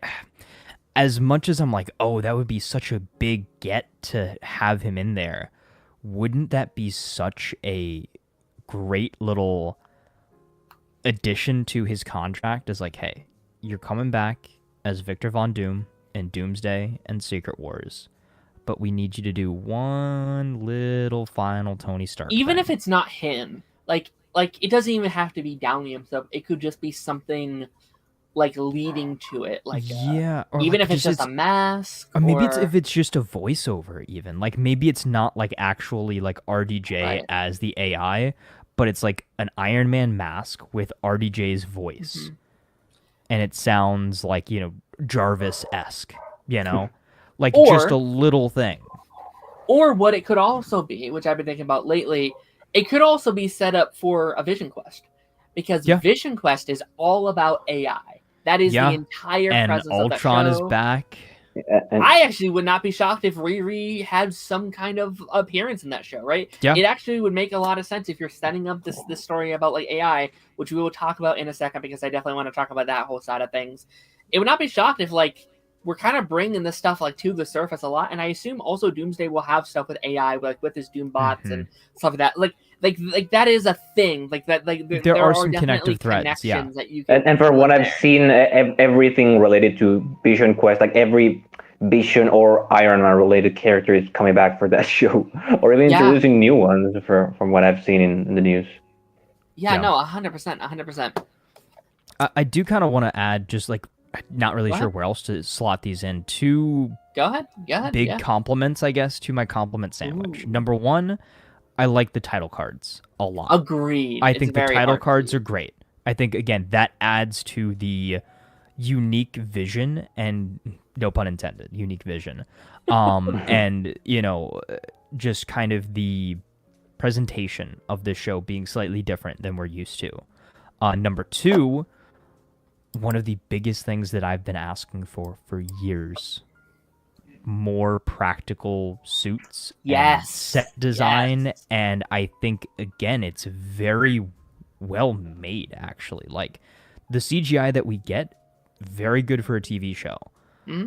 Just simple things with Riri getting in and out of the suit as a physical thing, rather than it just like nanoteching onto her. It actually looks like she's in a real legitimate, like, big clunky hulking metal suit, which I prefer. I always prefer the more practical stuff, and I think that's a good job of also showing how much behind she is from Tony, right? Because Tony spent several years.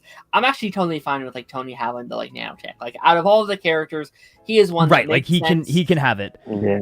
Just the only thing is, I wish it looked better. Like, if you go back and you look at the OG Iron Man movie from 2008, like, I think those suits in a lot of ways look better than like Avengers Endgame suits. I love his slow build-outs, like that scene in Iron Man 3 when like all the pieces are coming on him and he's doing flips and he's letting it come onto him. Same the like Whiplash fight scene in like Iron Man 2 where he's like it's like slowly going down. Like, that is so sick. And I 100% agree. Like, I got that hype feeling when she's like, there's those scenes where like she's landing and she just like hops out of the suit. She literally just flies into the area with everybody and just like casually just like jumps out of the suit. Like, yep, all right guys, it's go time. Or I think that's the whole. I think that's the whole point, that you have to make the mix between practical and digital effects very good, because it's gotta be seamless. Otherwise, it just looks like the floating head and just the CGI suit right there. Yeah, which again is my biggest critique of more so current day Iron Man from Infinity War Endgame.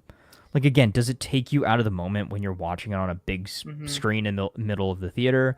No, not really. But when you're looking back, like, you scrub through trailers or you pull high quality screenshots, that sort of thing, you're like, oh, this looks a little off. And it's even worse. Like Iron Man, I'm ultimately okay with. Like, yes, it looks a little iffy at times, but like that's fine. But like when you have like Thor having like nanotech, it's and like, man, Spider-Man, dude. Oh, it's my like gosh. we gotta move. Like I can get like even like Captain America's like Sam's Captain America, I can get because he does have the like Wakandan like tech, and it's like okay, I can understand that side of it, but I still prefer if he had like an actual cowl and he well, that's why again, still I still think that the Black Panther design from Civil War was better than the Black Panther design in the movies because it was more practical. I like the practical like in more, his solo films, yeah, it like was it more makes practical. Sense.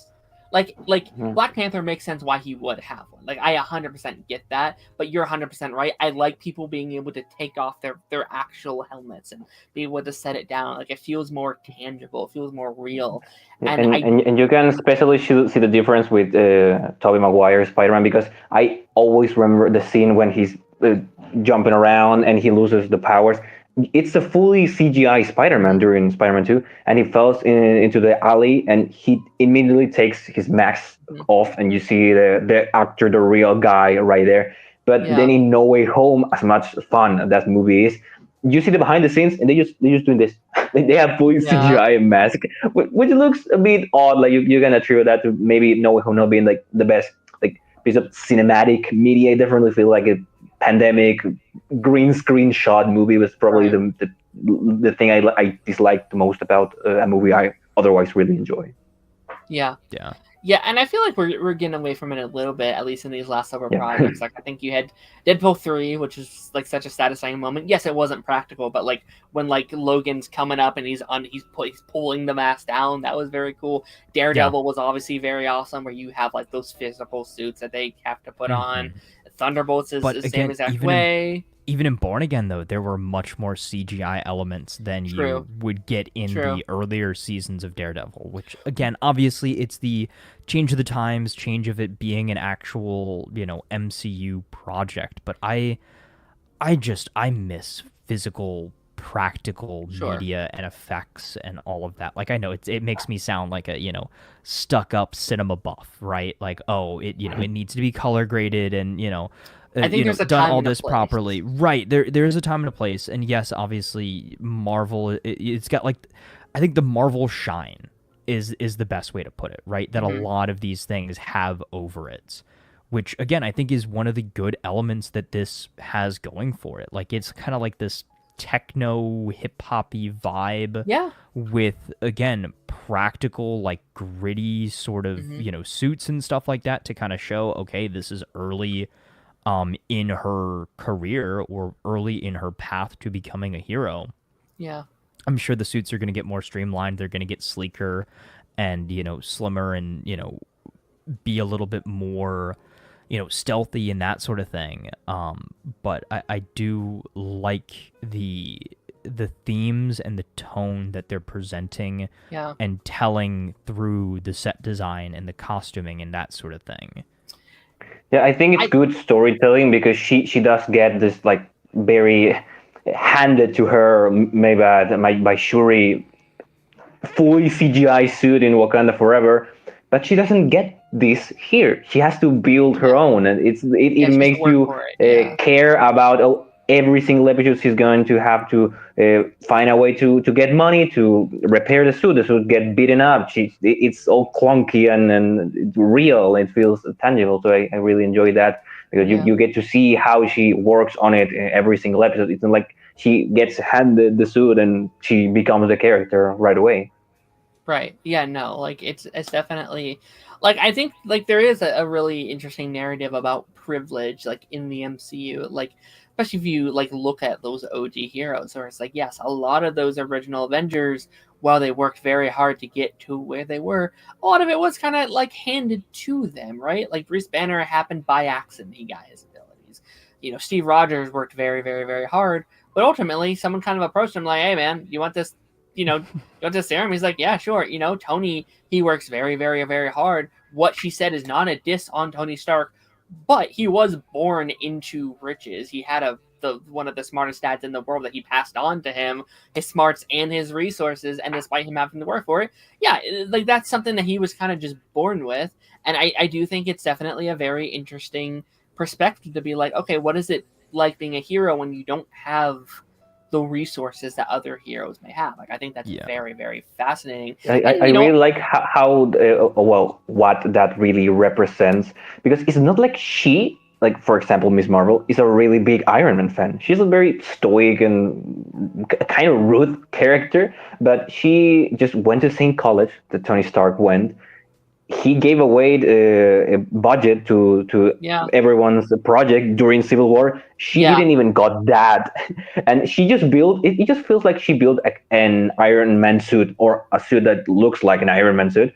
Yeah. Just so people would care about what she was doing. I like that too. Yeah, like I really like that. Like, we now live in a world that's so obsessed with Iron Man as this thing, and that's what she said. Why you build this? Because I could, because I can do the same as this guy did.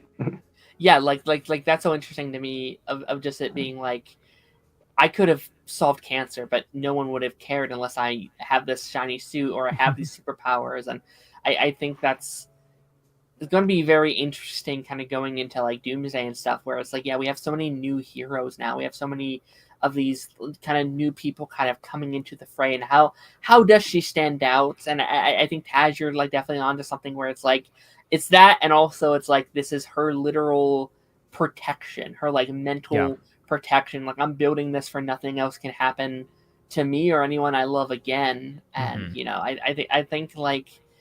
I think that stuff is my favorite stuff of the show so far, is this story about grief that I think is very fascinating that we're doing right especially now. Coming off with no spoilers from Thunderbolts, because that's a movie that also focuses a lot on mental health. And I very much like how they always, everyone around her wants her to be okay, and she constantly says, "I'm okay. I just built this thing because I really wanted to," and she's constantly ignoring the grief and what really motivates what she's doing.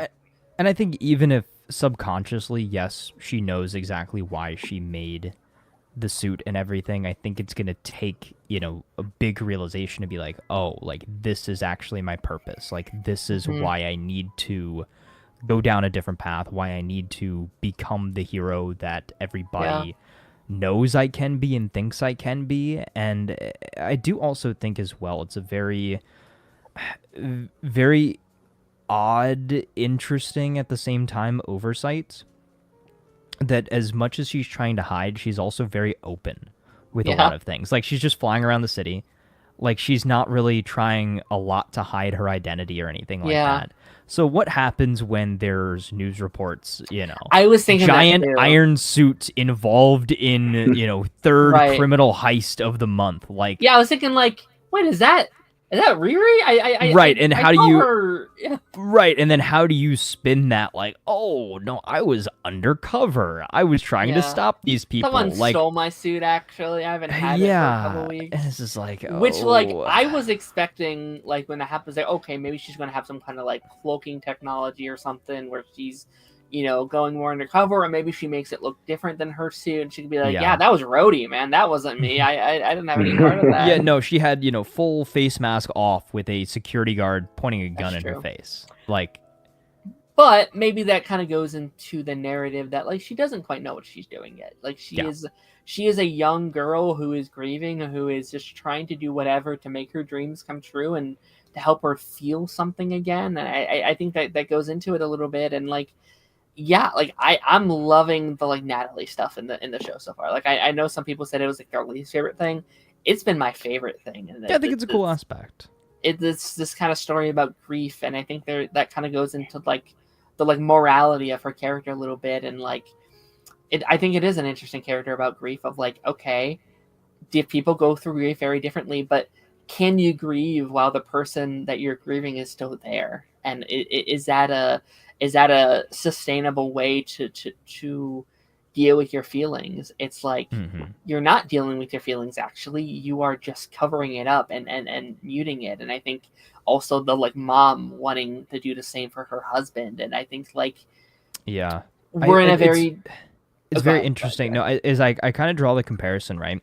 So you know how some people will like try to like clone their pets, right? Is like, you know, like a dog passes away or something like that, and they Right. get like a DNA sample. They, I don't know, genetically engineer a similar dog, but it's like that's kind of like basically what she did, like subconsciously. Obviously, she didn't intend to do it, but she accidentally made this super smart AI clone of her memory of her friend. Right, yeah. Which is insane when you think about it.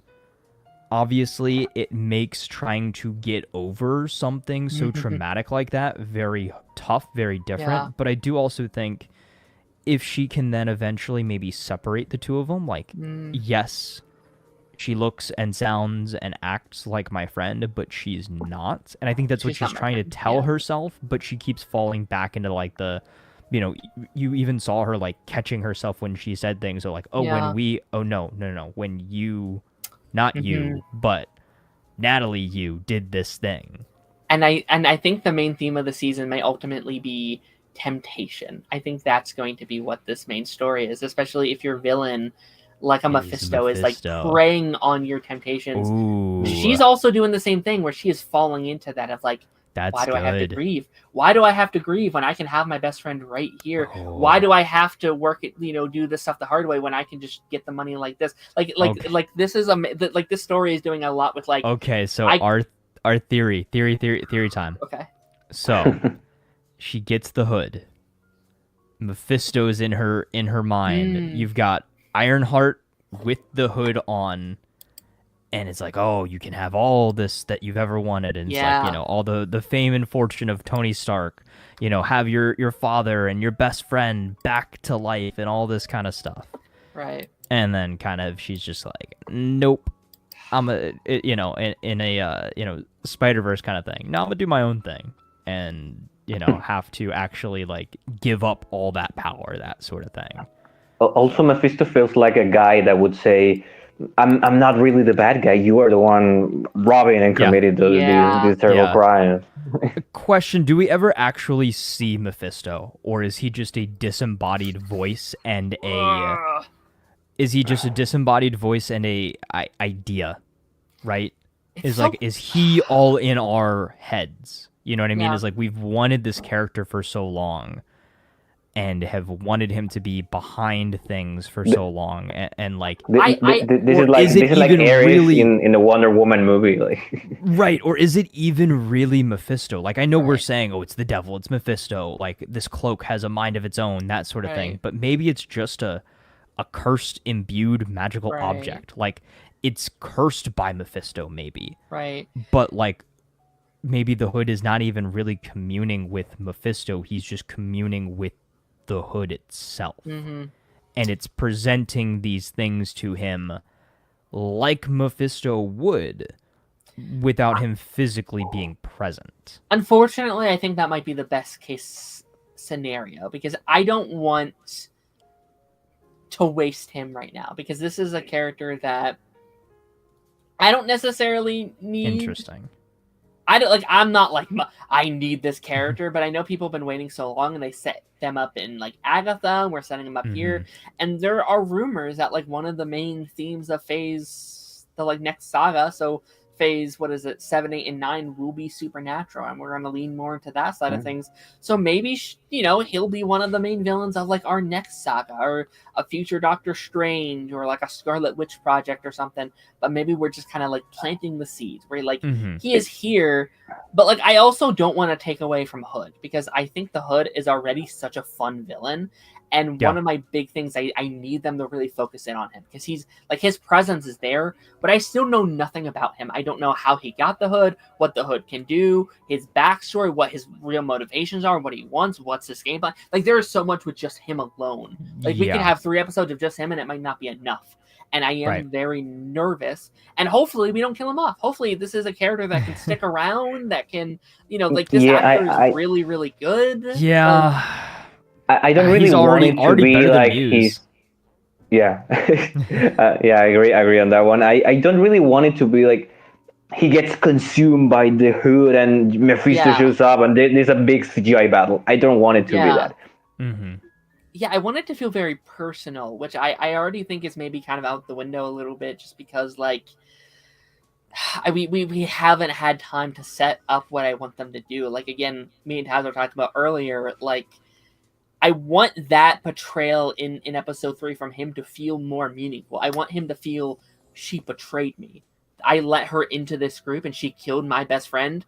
I wish that felt more like impactful. Like how could she do this? I trusted her. I thought she trusted me too. And again, that's such a good build up. It's like I don't know if you can make that feel tangible enough for my personal interest, I guess. But maybe I don't know. My biggest reservation is how do they do all of these things in the next 3 episodes, right? Like we have to have a satisfying hero arc, redemption arc for Riri. We have to have a satisfying conclusion to the Hood/Mephisto arc and how that all overlaps. Satisfying setup for where these characters are going in the future, potential setup for Vision Quest, potential setup for Doomsday.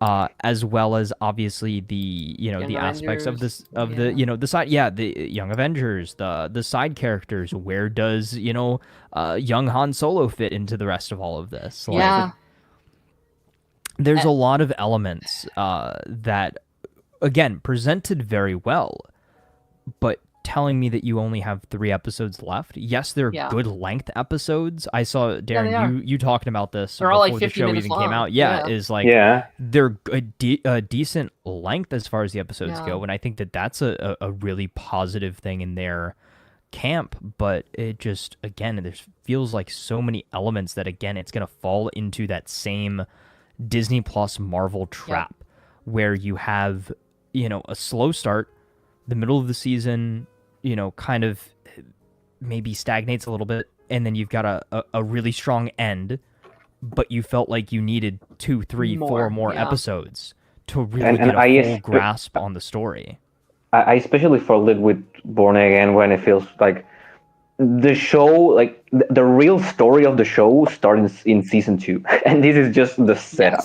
The epilogue, and which may not be as big of a deal if we were actually getting second seasons of these shows, and when we are getting second seasons, it's like pressed to say that we're going to get a second season of Ironheart. Like again, no way she's going to show up in a bunch of other things. A season 2 of Ironheart might be Young Avengers. Right. I don't think we're going to get a direct continuation. I think we were. I think the plan originally was going to be Armored Wars. That Rhodey movie that we were supposed to get. You are 100% right. I keep forgetting that existed. Because it doesn't anymore. But because the whole they point forgot of that, they existed. It existed as well. Yeah. That would have been so good too. Because the whole point of that show is that like the Iron Man suits are getting into the wrong hands, and like the governments are taking them away and stuff like that. That would have been such a good transition to be like, okay, I need an Iron Man suit to take this on. Where can I get one? There's this girl I've heard about who's making her own. Let me pay her a visit. And that, I think that double, those two together, I think would have been such a cool movie, especially a movie focusing on the secret invasion stuff. I don't like that show whatsoever, but I do think that ending is very interesting. Of just I've been gone for the last 5 years. What have I missed? How can I process? Will that ever actually be addressed? The world may never know. And both of them having that grief of missing things and missing out, that could have been so good. It already did not got addressed because the Marvels and Secret Invasion came out the same year, and Nick Fury it's in both of those projects, and it feels like a completely different character. Maybe they will not be a very hype project, Armor Wars I'm talking about, but it feels so necessary. Imagine having now we have the son of Obadiah Stane. Imagine having Sam Rockwell back as Justin Hammer and just tying it up together. Everything now that a lot of people. Who? Hopefully, Justin Hammer. Sam. I feel like I saw nothing something. Confirmed. Yeah, nothing confirmed. I think they asked him, I think, and he said sure, but nothing's confirmed. I mean, he did What If you're counting What If. He did What If season 2. I 100% think he was probably supposed to be Armored Wars. I would not have been shocked if he was involved in that show somehow. Ooh, it could have been really cool to be like, hey, enemies of my enemies are, is my friend. You want to team up? It writes itself, if you think about it. I wanted that show so bad. I wanted that movie so bad. It's Yeah. missed opportunity. I'm trying to think. Is there anything else? I mean, I guarantee there's so much we haven't talked about. Yeah, I'd love to. but I feel like we hit kind of all the big stuff. Rest in peace, Before finishing Rampage. up, if I maybe can jump in and talk about a little bit about the Go ahead. Natalie AI friend. I feel like that was written before AI was what it is today, because you definitely kind of have to feel very sympathetic about it. And maybe the thing that makes the most sense, it's probably like she's grieving and she has the opportunity now to say goodbye. I don't think we're going to get this AI friend in Natalie forever. I think it does feel like, this is her shot at goodbye, like having closure with the death of her friend. And funnily enough, about a couple of minutes, I may be watching rewatching for me, and my family will be watching the final season of Batwoman for the first time. Wow. Where they do the same. They do the same with Batwing, with Luke Fox right here. The guy has the AI of his dad in his helmet, in his suit, which is basically that. Right. His arc in there is just saying farewell to his dad because he never got to have that closure. So I probably would be the same thing, but it probably would be the thing that makes the most sense for me, at least. Agreed, yeah. And like Ryan Coogler had even mentioned about this, how he talked about AI being such a prominent part of the story, and like he was saying it's kind of a good thing it's coming out when it is because AI is so relevant right now. And I 100% agree. I think it has to end with her realizing, hey, this isn't healthy for me. Hey, this has been nice, but I cannot move on with my life and have you by my side by doing it. And again, I think that just goes into like what I was saying about temptation and being like that works very well with the current AI morality debate currently. Yeah, no, for sure. And it's interesting when you are doing these like comic book projects because AI has always been a very big part of the MCU since the first ever project. And it's interesting because like you have a project like Age of Ultron, which is kind of an anti-technology movie and how it can be turned into the like wrong hands, but also have characters like Jarvis. We have characters like Vision. We have characters like, if you go into like Agents of S.H.I.E.L.D. stuff, you have like Phil Coulson by like the end of the show. These are characters that we love. Like we love these characters, but we live in a world where I stand very anti AI. I dislike AI in our art and like in our media, and trying to fight against those things. It's like, but I love Vision. Vision's a fun little guy, right? So it's like, when is it okay and when is it not? And I think there's almost a story that we're kind of building to is like, okay, but what is AI? Like, what is it really? And is Natalie almost to a point where she's more human than AI? And I feel like that's something that we might start to dive into a little bit. Like, is Vision really a robot by the end of like where he's at? And it's like, well, that's debatable. Like, he does kind of have a soul, and like, what does make a soul? And I think that's going to be, I think we're going to be going into these next 3 episodes. Like, I think it's very interesting that Natalie has fears. Like, certain things will happen where like she saw the gun and she's like, I can't operate with this.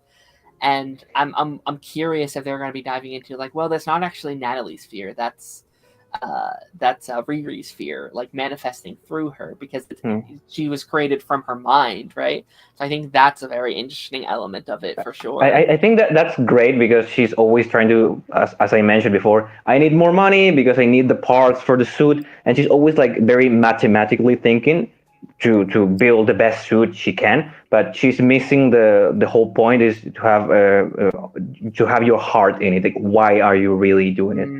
I think that just came out like a Fantastic Four 2015 ending because I said like she has all the iron and she only needs the heart part. Right. Like, what is she ultimately fighting for? And I think you're right about that, where it's like she doesn't quite know. Like, she is so blinded by the execution of like the end goal, but it's like, ultimately, why are you doing what you're doing? Why do you need the suit of armor? Why are you doing this? And I think that is going to be the journey. Is like, well, I'm doing this to grieve. I'm doing this to protect myself. I'm doing this to but is she going to find new meaning in that? And like you're right, like she hasn't done a heroing stuff yet. Like right now, she's not necessarily a superhero, right? She's not doing what she's doing to like go outside and like save people and like like be this hero stopping crime and stuff. It's like, yeah, I got the suits to get money and stuff like that. And again, I'm curious to see like what that's going to turn into in those final 3 episodes, and in Champions, and in she's apparently in like Avengers Doomsday is what she said. So it's like, what's that going to look like as well? And also going into the whole like Downey thing, it's like, what's it going to be when the face of Downey comes back? The like face of Iron Man comes back to the world. It's like, oh, he's going to have these suits of armors, I assume, right? So like, what does that look like for her? It's going to be interesting too. Yeah, I really think just ultimately the purpose of this show will be for Riri to figure out why. Thanks, buddy. Why she should be a hero, why she wants to be a hero, how she can help. See the errors of her ways, obviously, as far as like, okay, cool, maybe we can't work with supervillains anymore to get tech to build suits. But okay, this happened. I'm going to own it. I'm going to live up to it, and I'm going to do everything in my power to stop anything like this from happening again, similar to her origin with, again, the death of her stepfather and her best friend. She's like, hey, okay, I've got these resources now. Maybe I don't have quite as many resources as Tony Stark, but I have the most important resource, which is my brain. I can create technology. I can, improve already created technology, like the things that, Stain's son has. And she's going to take all of those elements and, again, kind of push herself into this new, era of hero for herself. Which, again, I think if done right, seeing this all as one package, I will be a lot more content with where we started. Right. And I think that is, again, that's the ultimate goal, and that's the big element that they have to hit properly, is to just end the show in a satisfying way. And I think, again, that's the big thing for pretty much any project, right? Is it going to have a satisfying ending? Is it going to retroactively make the beginning make more sense as well? 100%. Like, I think my opinion on the show is 100% just going to lean on what next week gives us, what tomorrow gives us, I guess. Like, I like it so far, but I'm not in love with it yet, and it really just depends on how we nail those final themes, those final ideas, how we wrap things up. I almost hope it's in a way we don't wrap some of the stuff up, because I think like there's a lot of these big ideas that I want to see continue, if not in a season 2, which I think is very unlikely, unfortunately, in some kind of movie of some sort, in Champions, in something that we can continue this idea. Like I said, Hood is such a fun villain already. It feels like a shame to wrap him up in 3 hours of footage next week. Like, that's going to be interesting. With that being said, like, obviously there's so much else we could talk about, but I do think that's going to lead us to the end of our our Ironheart discussion here. JP, thank you so much for joining us today, both for Phineas and Ferb talk and for our Ironheart talk. Anything you want to shout out, promo for people to go check out? Yeah, of course. As I have mentioned before, there's always my YouTube channel and my Twitter. I'm trying to promote Superman myself. I'm building my own Superman merch. Yeah. I show you before, and I'm actually seeing the movie finally in July 8th. Yeah, 2 days early, because they are doing like a fun event premiere around here. So I'm happy that I get to start my, not summer, because Curious winter, but when you're watching a new Phineas and Ferb episode, it's always summer. So it's very fun. It was very fun to talk about that with you guys, of course, because as you mentioned there a few weeks ago, I don't think I've ever talked about Phineas and Ferb in social media, like, ever. Yeah, same. I feel they are like Indiana Jones is my favorite movie. I don't think I ever tweet about Indiana Jones, because it's like it's above social media. Like, it's just that good. I don't need to say that it's good, because everyone knows that. But when someone brings up a Phineas and Ferb a recurring gag or joke or something like that, everyone knows what you're talking about. So that's great, and I'm happy to have them back. I'm also very much enjoying Ironheart, a character that I wouldn't say I was a big or a fan or hater or anything. I was just in the middle, like, let's see what the show is about. I don't think Marvel gave it the push that it deserves. It just people like saying, "Oh, Ironheart, it's a show that exists," but no one is really talking about it because it just comes out in the middle of everything. But it probably, as Taz, of course, you mentioned, if it wraps up very coherently with the stuff that was set up in the first 3 episodes, I think it would hopefully age well. Because I don't think a lot of people are going to watch it right now when it comes out, but maybe down the line when the character returns in a big movie, I need to catch up with Riri. They go back and watch the show. So with that being said, thanks Taz again, and of course Darren, thanks for having me. It was a blast. Absolutely, Bye, man. guys. You have a wonderful evening. We'll see you later. Thank you for being here, man. Bye. Bye-bye. It's just the two of us. Just the two of us. Just like Dexter and his brother on that that road trip, huh? I still haven't. I did 2 episodes. I'm so frustrated. I was just about to start it, and our power went out last night, and it was off for about 5 hours. And my whole plan, I lined myself up perfectly. I was like, I'll do a bunch of episodes tonight, and then I'll finish it off today, and I can talk about 3 whole seasons with you. It was perfect. But no, that's okay. We still have a lot of stuff to talk about, and I feel like I still can give my general thoughts on just season 6 already without having the ultimate. Unless, like, do you think the final 5 get like really, really good, or do you think it's kind of pretty consistent? Oh, there's a big thing that happens by the end of the season, so you cannot fully make your mind. Well, there's actually a couple big things. There's a couple of big. I'm gone. There's a couple of big. Let me fix up this layout. There's a couple of big reveals that happen in the final, like, I would say 3-ish episodes of season 6. Interesting. So, yeah, it's tough to make a full conclusion of it currently. And I will say, kind of in the point that you're at in the season. Okay. So did you watch that episode 7 that we were talking about? I finished. I started the very beginning of it. Okay. But episode 6 ends with him showing up and being like, "I'm here, Dexter," and I was like, "Oh shit, hey little brother, miss me?" Yeah. Yeah. I don't know if that lines up okay, but oh well. Yeah. It'll be okay. No, everything after that is, I wouldn't say very different, but it's definitely full steam ahead. Interesting. I know we're getting fairly ahead of ourselves here. Let's backtrack to what most consider the best season of the series. Yeah. I want you to get started. I have to dip for like 30 seconds. I'll be back in just a second. Why don't you start with just your general thoughts on season 4, and then I will hop in just a second here. Okay, yeah. So, guys, chat, everybody here. Season 4 of Dexter. That is what is most widely regarded as the best season of the show.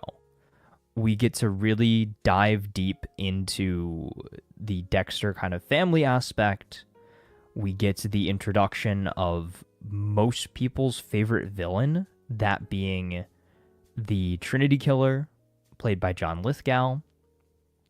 We get that slow, steady build-up to what, at the time, nobody knew was coming, but now, every time you go back to that season, you just slowly anticipate that final moment, the, ending off in such just a gut punch way, man. Like, every time I think about season 4, I get goosebumps, is seemingly Dexter has everything he's ever wanted. He's got his family, he's got Rita, they've got little baby Harrison, but you know. Oh man, dude, that season. Whew. Yeah, season 4. Tell me what you thought leading up to it, because I danced around a little bit until you got back. So I should say also, like, I've been watching very close together. So if I mix up stuff or like, I'm already like, there's stuff I wanted to talk about. I was like, wait, what did I want to talk about? I can't remember. It's blending a little bit. I love season 4 though. I really did. I think like it seems like most people kind of agree that either season 1 or season 4 is the best season. And I do think for me, season 4 feels like kind of like everything has been leading to this moment. Yeah. And in many ways, it almost feels like it could be like a final season in some ways, or at least like the culmination of like everything they've been building towards. And I it's think the end of the first chapter. It really is. 100%. Yeah, it feels like almost like it is the end of a story for Dexter for sure. And season 1's my favorite as well. It kind of goes into some stuff for season 5, which I'll talk about in a little bit. But yeah, like it does feel like such a perfect destination we've led ourselves to. It feels like everything was leading to this specific season, and I think I really like this kind of main theme of time in season 4. That's interesting. Dexter is the most that he will ever be stretched thin as a character. Yeah. He is, he's a dad of 3 now. He's a husband. His CSI stuff is getting kind of pushed to the edge. He's trying his best to be a good brother. He's now living this alternate life with our Trinity killer stuff here. And, he's trying to do all this various stuff. And it's like, it's making him sloppy. He's making him very sloppy. And I think that definitely adds to the, suspense of what we're doing. And I think it's like, I think it's very relatable. I don't know if that's the word I want to compare myself to, like a serial killer. Yeah, no, I definitely see that, right? Is, you've got if you have a very intensive, demanding job, right? You want to do something outside of work, like let's say YouTube, streaming, right? Yeah. You feel like you're spread very thin, and that could potentially, lead to you making mistakes in your day-to-day life. Like, Dexter kind of, botched a testimonial in court because he was so sleep deprived. He forgot where he put the body. Like that was one of of my favorite aspects of the season. He forgets where the body is, or like he's got the dude in the kill room, and he like takes the smelling salts, and he's like ready to like box or whatever. He just like anything to keep himself awake.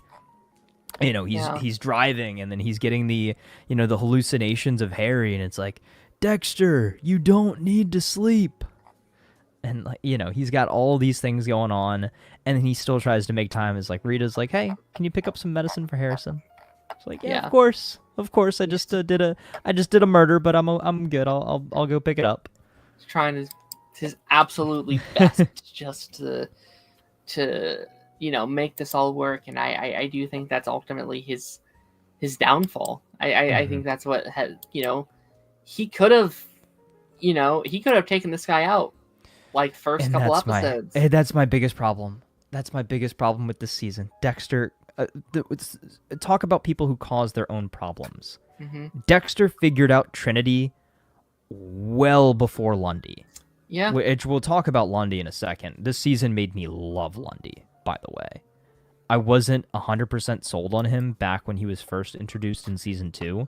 Yes. This made me really, really, number one, love Lundy as a character, but also appreciate his relationship with Deb as well. Yeah. He's definitely my favorite Deb love interest by miles. And Deb's a character I'll talk about my feelings for what they've done with him, because I think we talked about that like 3 seasons ago. I was like, man, they give her like a lot of love interest, and that's not necessarily a bad thing. But when you have a new one every single season, that's a disservice to her as a character. I almost think. But like, and even in season 4, like that was pissing me off. Like we gave her 2 love interests. I was like, no, don't do that. Like I hate when we have to push Deb down. you know, because I feel like her whole thing is like she's better than her father. She's trying to strive to be better than him. So I think having her cheat was like, no, god damn it, no, don't do that. I hate that. Yeah. Which that was something I also wanted to bring you up about. This show, these writers love like affair storylines. They love characters cheating. Everyone's done it. All of them. Deb's done it. Harry's done it. Dexter's done it. Angel's done it. Rita was my breaking point. I just liked that shit a lot. That was and all like all the neighborhood watch stuff as well. That was the most CW thing I think the show has done so far. Well, there's been some stuff recently that's been up that alley too, but that was like just for the course of drama. It was because they do it, and then episodes later they kill her off anyway. So it was like, what was the point of that?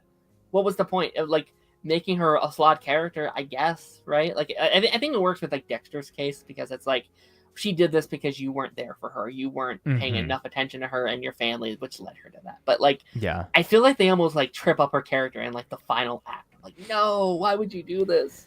Yeah, and I will say too, I think if I had any critiques of this season, it would be that Rita did feel very one note all season. I agree with that. Like she didn't have as much to do outside of just like, all right, new mom kind of thing. Right.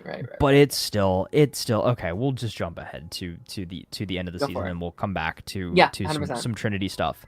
But like, I knew this going into it. Like, I was anticipating this when I was doing my watch through. I was like, okay, I knew this was ultimately where we go to. I know season 4, episode 12, The Getaway.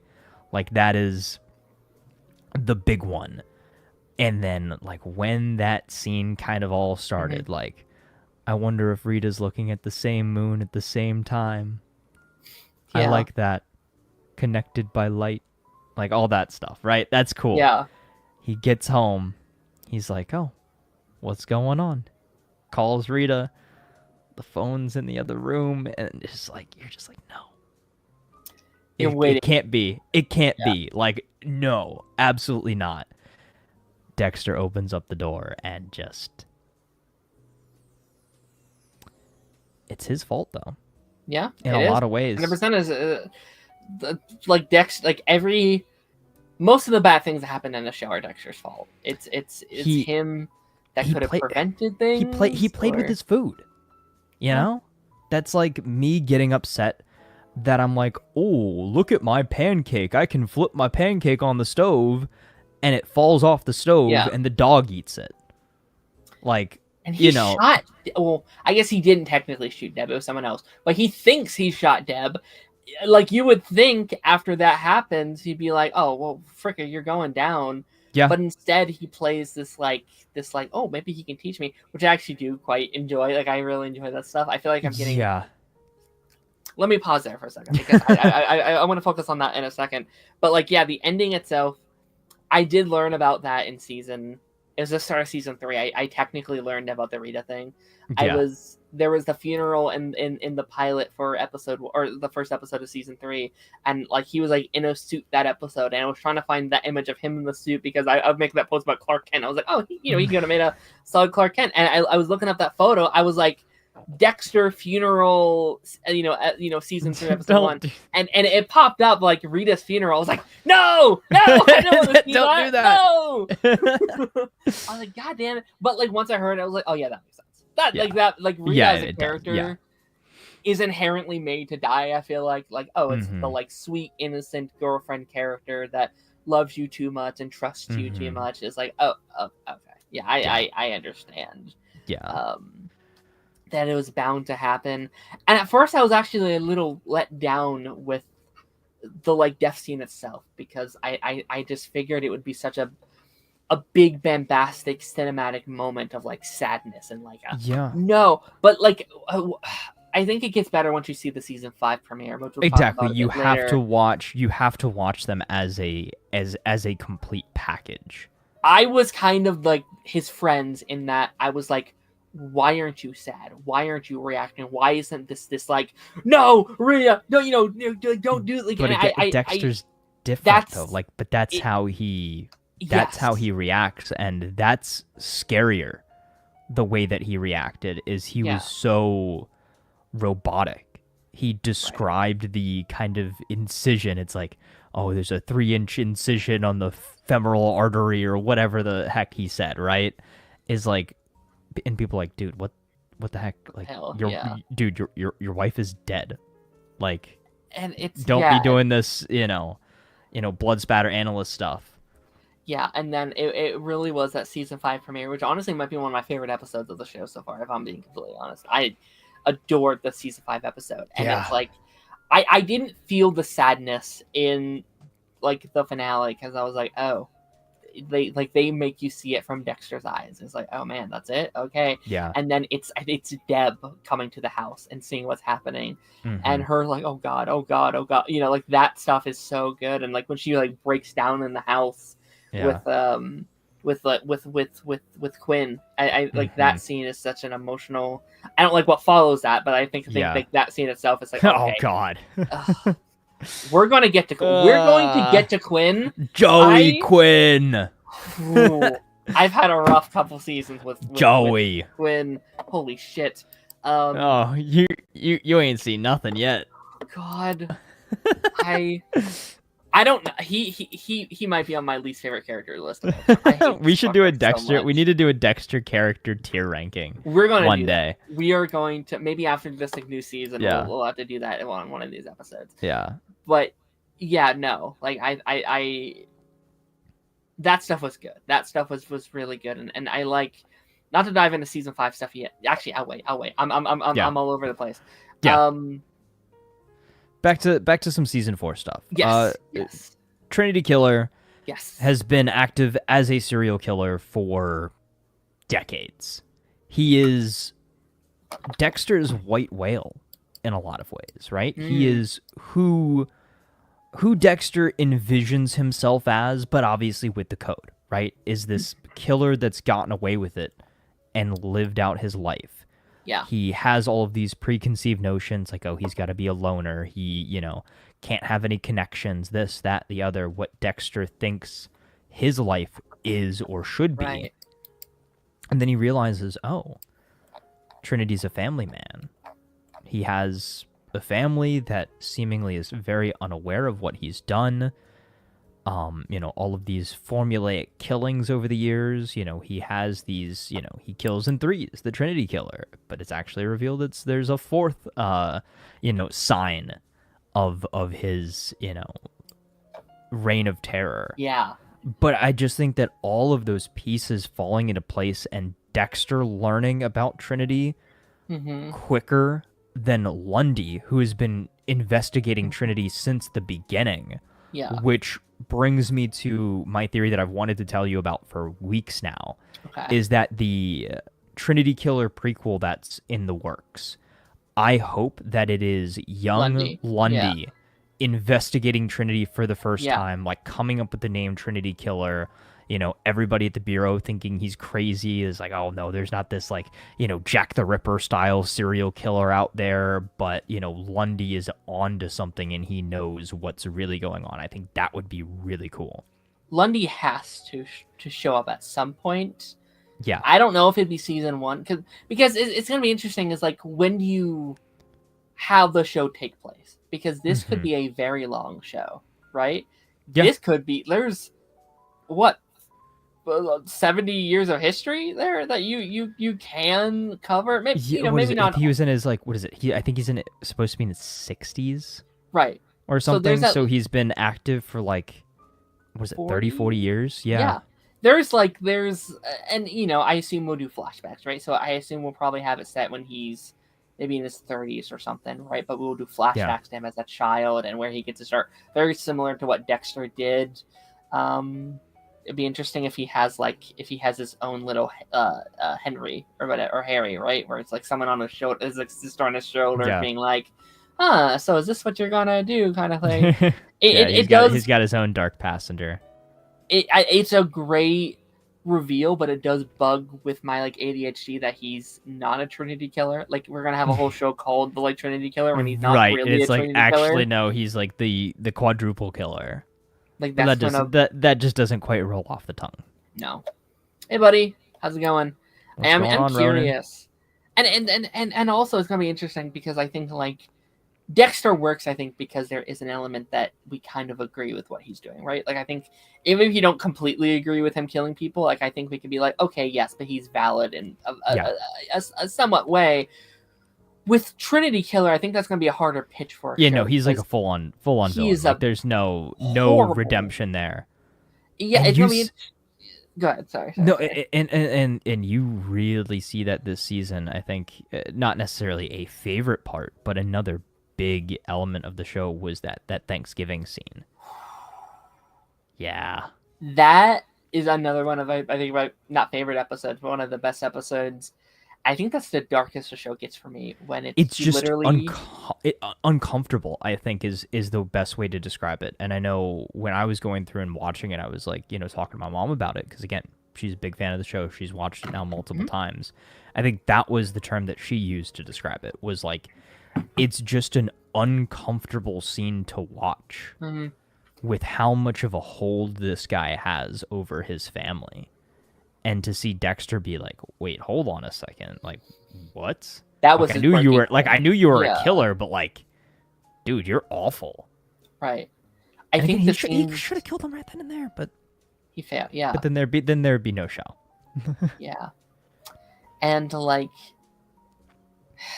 that, I think that's the like darkest it's got for me so far, where like you have that scene like with like the daughter coming out and being like, hey, I can help. Yeah, I can do things for you. I know you're in, and doing anything to get away from him. And like the like mom kind of like co-signing on that plan of being like, no, yeah, you're totally fine. Just don't tell him. Just don't tell him. I don't care. Like, you can do what you want with her. Just and that to me is like, they are so broken. Right. They are so broken that they don't even see how fucked up that is. They just like, don't just like please just don't tell him any of this.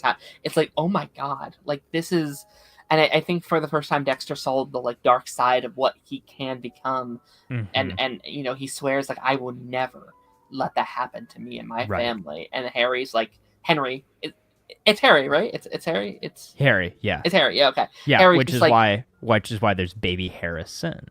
Right. Yes. And it's like, yeah, but can you really control that? Like, you say that now, but that's a slippery slope. And I bet he didn't start off being this horrible person, but year after year after year, death after death after death, it gets to you.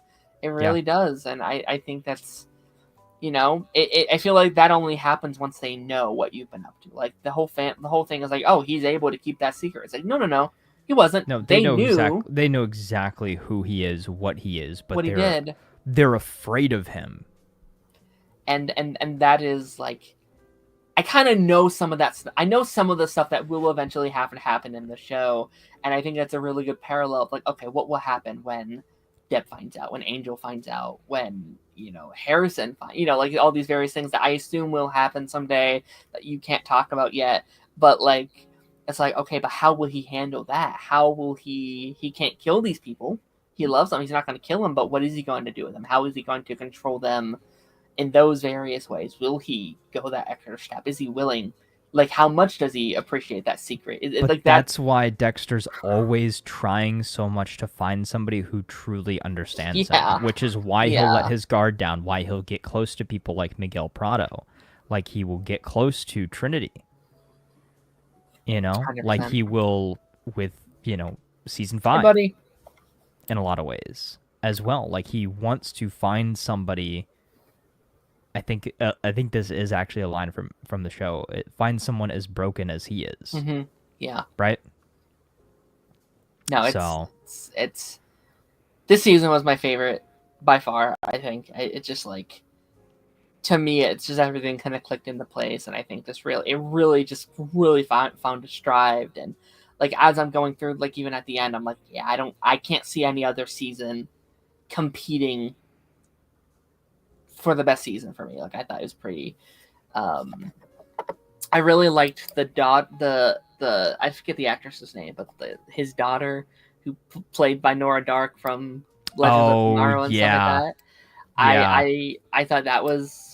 I actually thought it was a pretty good twist. Actually, I knew something was off the whole season. I didn't see that one coming. Really? When I was watching, I was like, yeah, you're right. But it's like, oh, this character, like, she's important somehow, but I don't necessarily know why or how. Vibes were off the whole season with her. It's like, okay, who is this random reporter character that's just here for reasons? I was like, what's going to be the big twist with her? What's going to be the big she's with Joey Quinn. Don't even worry about it. Right. And it's actually kind of funny how similar it is to Arrow. Like her kind of role. Like, I know she wasn't technically on Arrow, but like she plays the evil daughter of the season 4 villain with white hair who killed someone who killed the main character's love interest. Like, there's wow. Yeah. I was like, it's actually kind of silly how similar they are in that way. And I like, by the end I was like, oh, actually she makes a really good villain. Like, I like she is the the result of his toxic behavior and like how this life destroys you, and just someone who just consistently just trying to find that love and trying to find that devotion. And I think I like how, like, yes, it starts off she's just using Quinn, but like she quickly like falls for him because she's never felt love from anybody before. I think this is the most I liked Quinn easily. Like, I think so far this is Quinn's best season. She feels like an actual tangible character. And while I don't love him, I actually think the stuff he does here is really good. Like, I like his stuff. Like, when stuff is coming out about her, it's like, no, she would never. She couldn't do this. Like, how dare you say that? Like, that to me felt like the most real he's ever been for me so far. And maybe he improved, maybe he gets worse, I don't know. But it's like, oh, that stuff is like really, really good. And I think that slow turnaround has been great.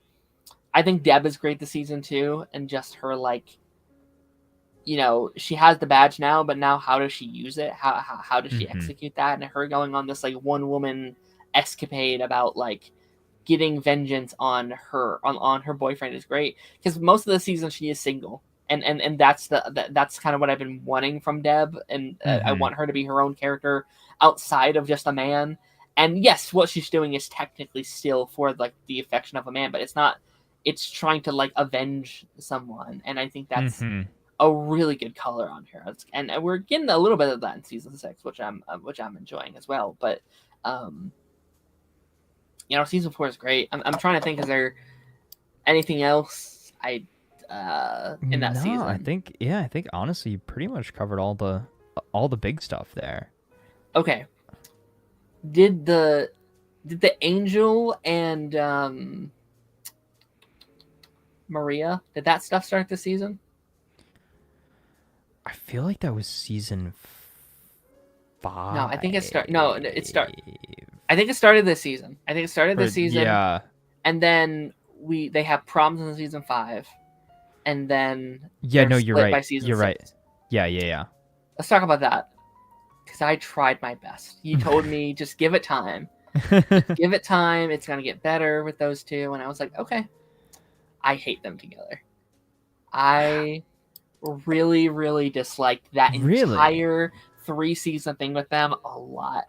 Interesting. A lot to me, because I think I don't know if that's a hot take. Maybe I'm like, maybe people are pissing me. Like, what, you don't love them? No, not necessarily. No, I mean, I don't know. To me, it seemed like a natural pairing. Interesting.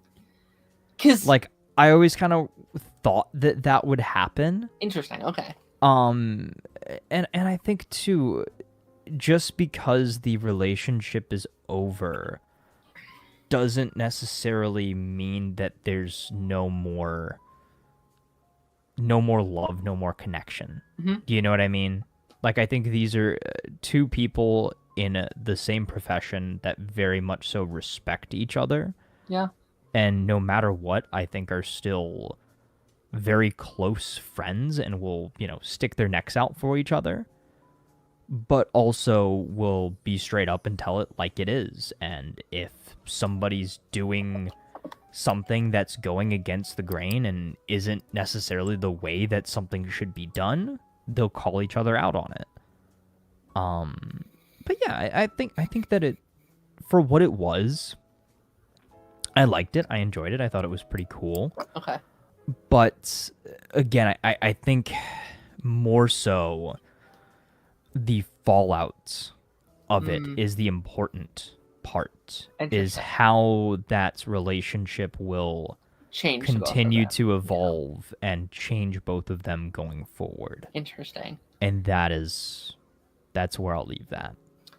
Okay, here's how I see it. Here's kind of my journey with it. I guess I didn't see it coming. I for some reason I didn't like, oh my gosh, yeah, they're totally going to get together. Like, it wasn't out of the picture for me, but I didn't see it coming.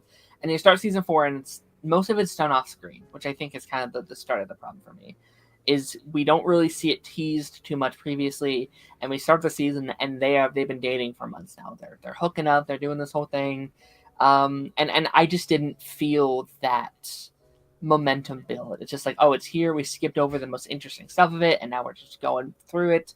And I think like the back half of it in season 4 is actually really good. Like, I like the bit where like they get married. I think that's season 4, maybe season 5. I'm pretty sure it's season 4. Where like they get married to save both of their jobs. They can stay together, and they can't do it. Like, that stuff is cool. That's awesome. I think that's really cool. You push them to a point, and they had to get married, and obviously it doesn't work out because of that. But I think like that's really, I like that stuff.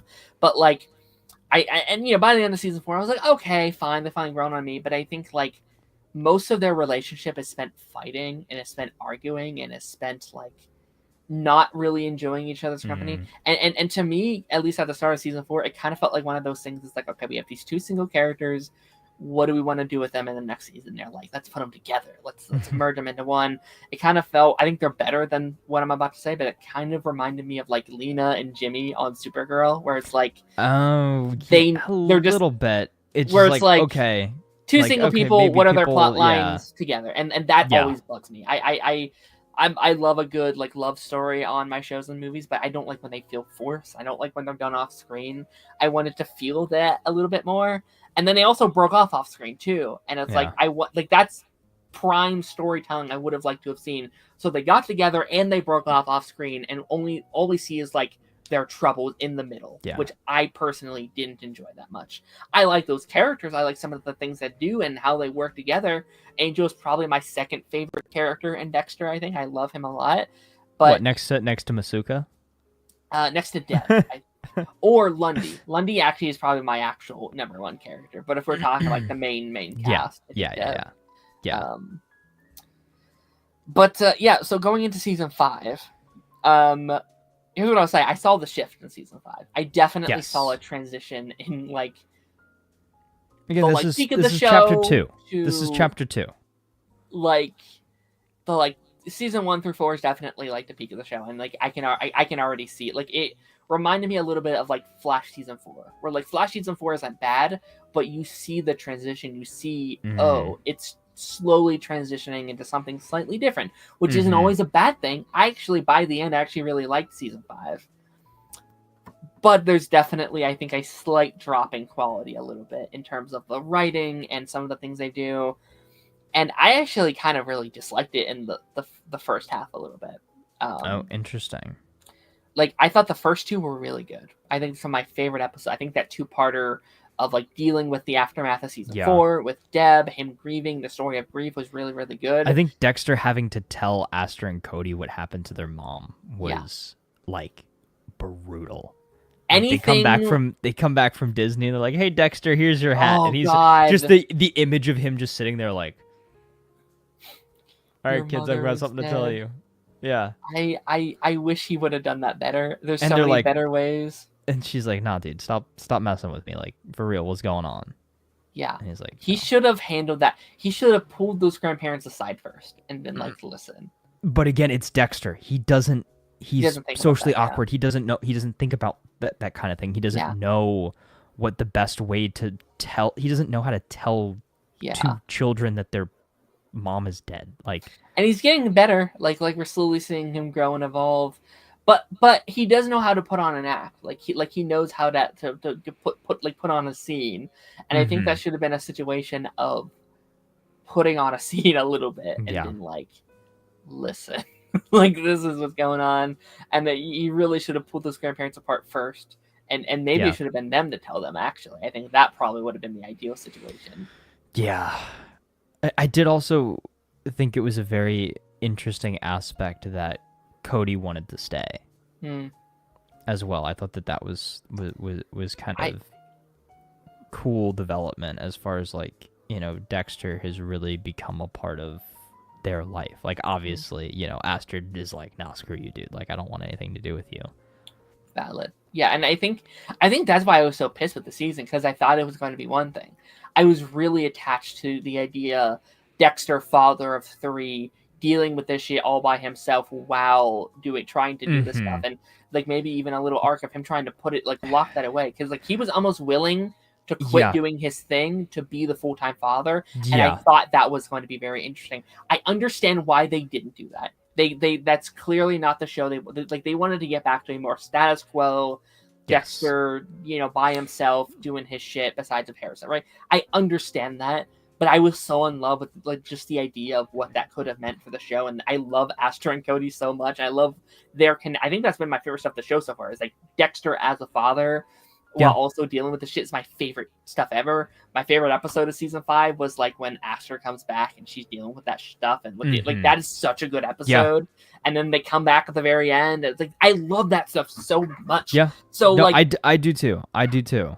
So I think that's why the first half of season 5 really just, I was so pissed, and I stopped for like 3-4 days because I was just like, well, I don't want to watch this other shit, this other thing that they're doing. And also it felt like they were I like what they did with it ultimately, but it felt like they were trying to replace Rita instantly, and ultimately it's kind of what they did do, right? But like I was like, oh, I don't give a shit anymore. Like I don't want to watch another love interest immediately after. I think in a lot of ways, like, yes, you can look at it from that aspect, but I looked at it more so from like a emotional connection kind of thing, or like again, Dexter is always searching for somebody that he can share his dark side with and be fully transparent in who he is. That was a side of himself that he could never share with Rita, which is what he found so appealing in Lila, right? Is he could somewhat give into and share that darkness. Wherein with now in season 5 with Lumen, he found somebody who was equal parts dark and light. He thought that she was more darkness than light, and he ends up helping her do the one thing that Dexter never can, and that is fully rid herself of her dark passenger. Right? By helping her go on this revenge quest, you know, taking down the bad guys and kind of clearing her conscience. You know, again, Dexter takes on this apprentice, plays a sort of mentor role in a way, but also a experienced, like, hey, I know how this stuff can kind of take over your life. Don't let it do that. And as, in a way, kind of upset I was, like, oh, all of this for her just to leave at the end of the season and literally never come back. But like, I very much so, like, thinking back on it now, I'm like, okay, this is like, I'm very content with that. Like it was a chapter that, you know, a page in the book that Dexter needed to be on for that period of time. She was the right person to help him get through this rut in his life and propel him forward into, you know, the next adventure. Agreed. And I think, like, I'm not ready to say I like Lumen more than Rita. Like, I'm not ready to say that. That would be a hot take. Is it? Is it like a super hot take? Okay. No, dude. People hate Lumen. Really? Like, I didn't realize that. Like, I thought that she was. I thought she was really cool. Yeah. No, people do not. Yeah. General consensus: people did not like her. But like that also makes sense because she does replace Rita almost immediately. Yes. Here's what I'll say: I think they make the better couple. I like characters aside, you know, Rita I think is the better. I enjoy her more as a character, but Dexter and Lumen are a better couple because Dexter and Rita aren't really a real couple, right? Like their relationship was based on a fake Dexter. It was an act for Dexter. They weren't. Rita never truly knew Dexter, I'd argue. Yes and no. Like, again, I think it's yes, she met a fake version of Dexter. Like, you get those flashbacks, right, of them first meeting and stuff like that. Like, I thought that was awesome. Like, he's portraying himself as this fake Dexter, as you're saying. But I think slowly over time, season over season over season, he became more and more the fake Dexter. Right? Yeah. Until his line between mask and real became so blurred that the mask did become real for him. Sure. Like, she knows a part of him, but, like, she was never going to truly know the real Dexter. All of him. Yes. And I think that is kind of the course of all their issues. And, you know, I think it's very interesting that they, like, I think this is the season where they go to couples therapy and stuff like that. Like, this is... Or no, it's season 4. Season obviously, 4. Obviously. But like, there's some stuff with that where it's like, if you clearly didn't fully examine this relationship fully, or you were having issues, and you arguably those are things you should have worked out before you got married. And like, there's that line. It's like, I thought you would just kind of get over these things or move on. It's like, that's not really how relationships work. Yeah. You have to address that stuff before you get married. Like, you can get engaged, that's fine. But before you walk down that aisle, you need to sit down and iron out all those things that weren't working for you. You got to air out all your dirty laundry. And I think Rita was so just desperate for love, or she just needed that compassion. I feel like she never fully got over to what happened in her... I guess we never addressed the first marriage stuff, huh? No. Nope. That's crazy. That's crazy. But yeah, I guess that works because just like Dexter never learned either. So it's just like, it just skeletons in the closet that never gets to come out. But I liked Lumen. I thought she was like a like once I got kind of over the hump of it all, and I guess maybe I would have preferred if they didn't, like, I don't know, officially hook up at the end. Like, I think they work really well as like, I guess, like, I kind of like them as a couple, but I wish it didn't happen so soon. Like, it would have worked better in like a season 6 if she was continuing on for multiple seasons. I get that. Right, because like the stuff with like the kids kind of, it doesn't work as well for me when it's like, no, I'm not with her. She is just she's a tenant. she's my tenant. She's my tenant. I'm helping her out, and she kind of promises that to Aster. Like, no, this is what we're doing.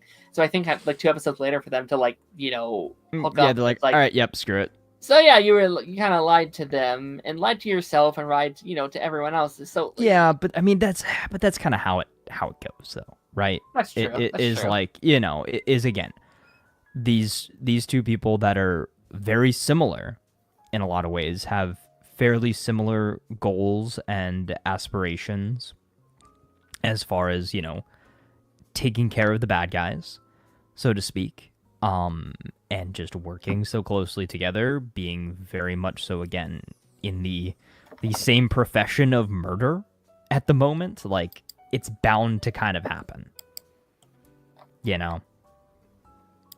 Agreed. And I felt like this was kind of the first time where Dexter had a true protege, I guess would be the word. Yeah, like, or an apprentice. Yeah, because we kind of see it in season 3 with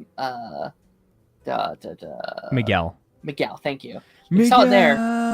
But I feel like Miguel was kind of there already, right? Like, I think Miguel was kind of a serial killer. He just needed the push. Yeah, no, Dexter just found the key and unlocked the gate for him. Like, he gave him a couple tips, but he kind of just gave him the okay of like, oh yeah, somebody else can do this, so I can do it too. And he kind of just was doing it kind of on autoplay, where she kind of like created her and really molded her.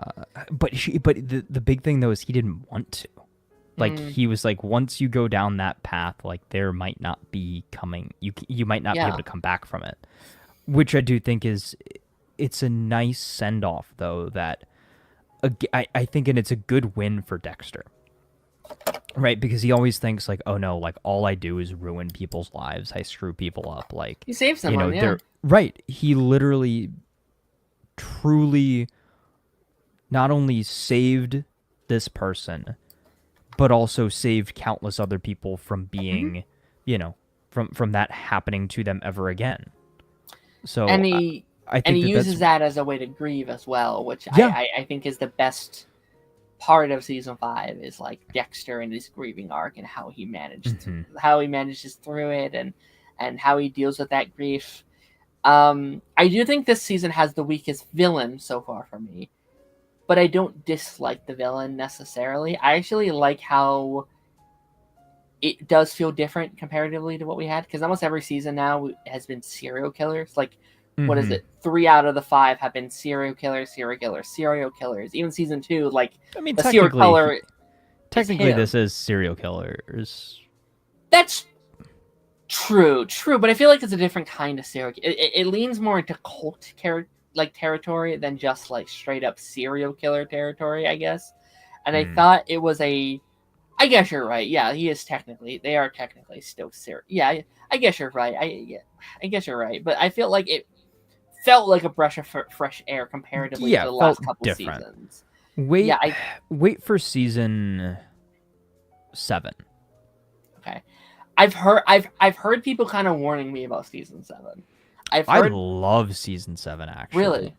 Yeah. I've heard season 7, like, I had a bunch of people was like, they get ready, season 7 is bonkers. I was like, okay, all right, let's see.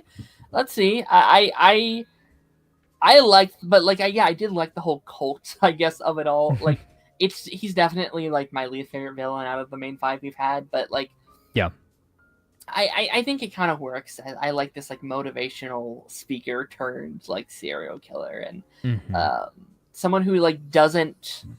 He's kind of just watching from afar. Like he doesn't like doing the dirty work. Yeah, he's just pulling. He's pulling all the strings.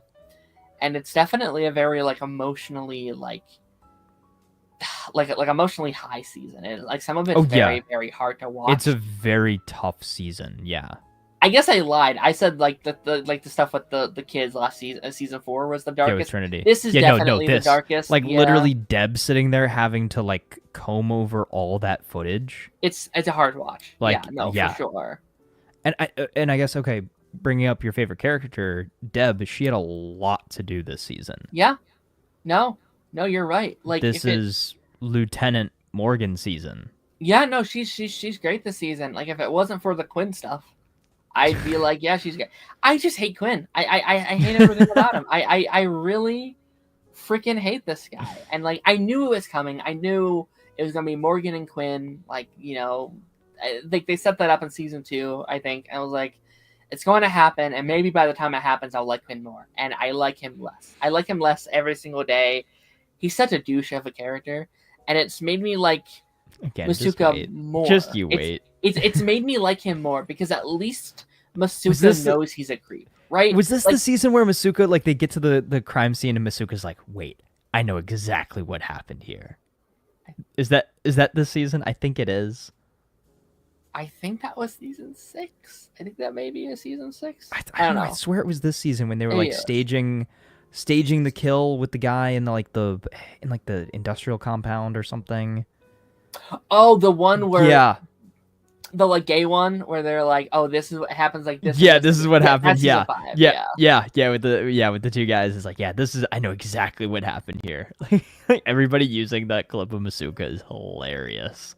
Masuka has got better for me. Like they put more focus on him, and I think it's because of Quinn. Like I think like Quinn makes Masuka look better. No, 100%, because at least he knows he's a creep, right? Like at least he knows what he is and he accepts that, and everyone knows what he is. Quinn is a douchebag and a creep, but he won't admit it. He pretends like he's the morally good guy, but he's this crybaby jerk, like douchebag creep that infects everyone around him, and it just pisses me off. It really does. And you know, season 5 really pushed my buttons with him.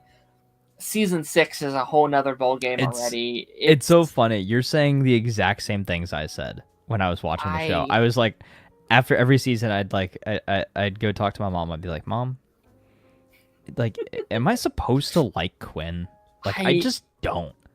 I hate him so much, and I feel like I saw like on like a TikTok, people were like praising Quinn, being like, "Oh, like Quinn's the best." I was by like, the really? okay again by Really?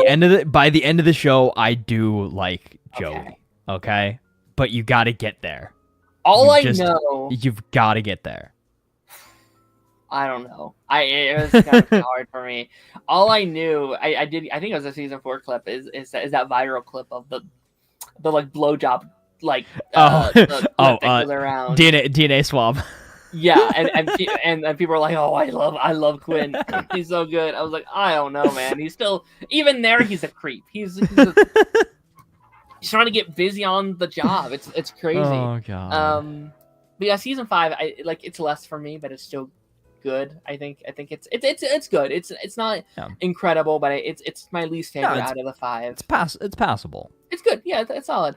And then season 6, yeah, like when I was looking up the poster for it, I saw like 10 reviews being like, yeah, this is the worst season. Okay, it seems like it's pretty consensual that like the Doomsday Killer. Ooh. This is the one that people are like, no, and I should say I've only seen I've seen half of it, exactly half the season. Yeah, I have 6 more. I would actually like to try and get through it tomorrow. I want to see if I can wrap it up tomorrow. We'll see. I definitely see again like another jump in quality for me in terms of like if season 5 was a little bit like tiptoeing off the edge a little bit, this one has kind of like leaped in quality for me. Not to say it's like last 3 to 5 episodes it really picks up, I think. Okay. It's but not... then again, like, and then my favorite episode is the one that you're on currently. Okay. Like, I don't think it's unwatchably bad or anything. I don't think it's like an Arrow season 4 situation. But I think all around, like, everything is just like slightly less. I like everything just slightly less. I think it felt slow. Like I felt like I didn't really know where we were going. But okay, you've gotten to the big part, right? So or a big part. So we had Brother Sam. I really liked him, actually. I actually, starting off with a positive and just what I've seen so far, I actually kind of do like the like religious undertones to a point. I think like the Doomsday Killer itself, I don't really give a shit about, but I actually do think like for Dexter as a character, I think it's actually really smart to have him confront his opinion on religion and like what is his legacy to his son and what is his own legacy, like is what he is doing morally all right. And when you have like religion is all about second chances and being able to change and grow and have a second life and have just God's whole thing of like like turning the other cheek and let them try again, right? So I think that I actually think goes very well to Dexter's like, yeah, well, if they murder people, so I'm going to kill them. And it's like, yeah, but once you do that, they don't get that second chance. They don't get the chance to start over. And I think it's okay what he's doing, but obviously, like, to a point. But it's also, I think it's interesting to let Dexter kind of sit in that of like, is my whole thing wrong? Like, do I still believe in what I've been doing all these years? And is there even a chance for me anywhere? Like, is there a redemption for me even? Like, where am I going to go? Like, I think that stuff is fascinating. I think that's really kind of fun. And do you agree that Brother Sam was one of Dexter's only true friends? Oh, interesting. Because I kept seeing like, everybody's like, yeah, okay, like, Miguel, cool, whatever. He turned evil. Like, obviously, Brian, but, Evil. I mean, I can't say because I don't know where something's ends, because then I would argue Deb, right? But Deb... Family, though. Like, yeah, cool, your sibling is your friend, but, like, you know what I mean? Like, a outside character that truly knows him, sees him for who he is. Like, Masuka doesn't really know him. Right, Angel doesn't Batista really know him. Certainly doesn't really know him. Right. Maybe. Yeah, like, I enjoyed him a lot. I think he's been he was one of the highlights for me of this first half so far, and like their dynamic. Like I feel like every season Dexter kind of has like a friend character that he goes out with, and it's like, hey, it's this guy. And yeah, I thought it was very cool. I was actually shocked they killed him so fast. It happened. I was like, oh, he's dead, and he gets shot off screen, right? I'm pretty sure. So it's like, oh, and then you see the aftermath of it. I was like, oh, that feels like it should be a big moment. It feels like it should be like what the season's leading to, and And maybe it doesn't really matter because again, I haven't seen the back half of the season, but like, so that stuff is interesting. I will say I feel like this season feels the most separate between Dexter and the main cast. Like it's been doing this for a while. Yeah, he is very isolated, but I think it's for a reason. He's on his own, a journey of like rediscovery or self-discovery now, right? I feel like in like with every season's passing, they've kind of done that, starting with season 3, where it kind of feels like you have Dexter and that show, and then it's another show where it's like everybody else. And it's like they sometimes cross paths. They like sometimes have a little crossover event, but it does sometimes feel like two separate shows. And I like both shows. Right. I enjoy both shows. You're right. It's Dexter and then Miami Metro PD. Right. It's like your NCIS show on the other side. Yeah. I'm enjoying it more than because I don't typically watch these kind of shows. Like I'm not watching your NCISs and your CSIs and your Criminal Minds and stuff like that. So it's like it's interesting to not only talk about it, like not only watch a show like this, but actively talk about a show like this. Like I think the only other show I've like consistently watched in this fashion, because I've seen clips and stuff of it, but like is like Lucifer. Like I think that's the only other kind of like procedural show. Yeah, and probably one of the only very that will formulaic, like week over week is like the same kind of thing. I will say in a lot of ways too, this reminds me somewhat of I watched The Blacklist back when it first came out. I dropped off after a while when they kind of did their own jumping the shark sort of thing. But again, that was a very formulaic show. It was like, all right, James Spader's got a villain of the week for you. Let's go find him, do your thing, bring him to justice or kill him. End of story. Right. 100%, yeah. And it's probably the only... I'm not going to say the only show like this we're going to cover, because I don't know what the future holds. Maybe there's other stuff, but it's definitely a rarity on this show that we're talking about 100%. Like this. And probably works better. Like, I'm actually really curious what, like, when we get caught up and when we're watching the new show, what our weekly discussion is going to be like. Because we're talking about, like, the season as a whole and, like, the main bullet points.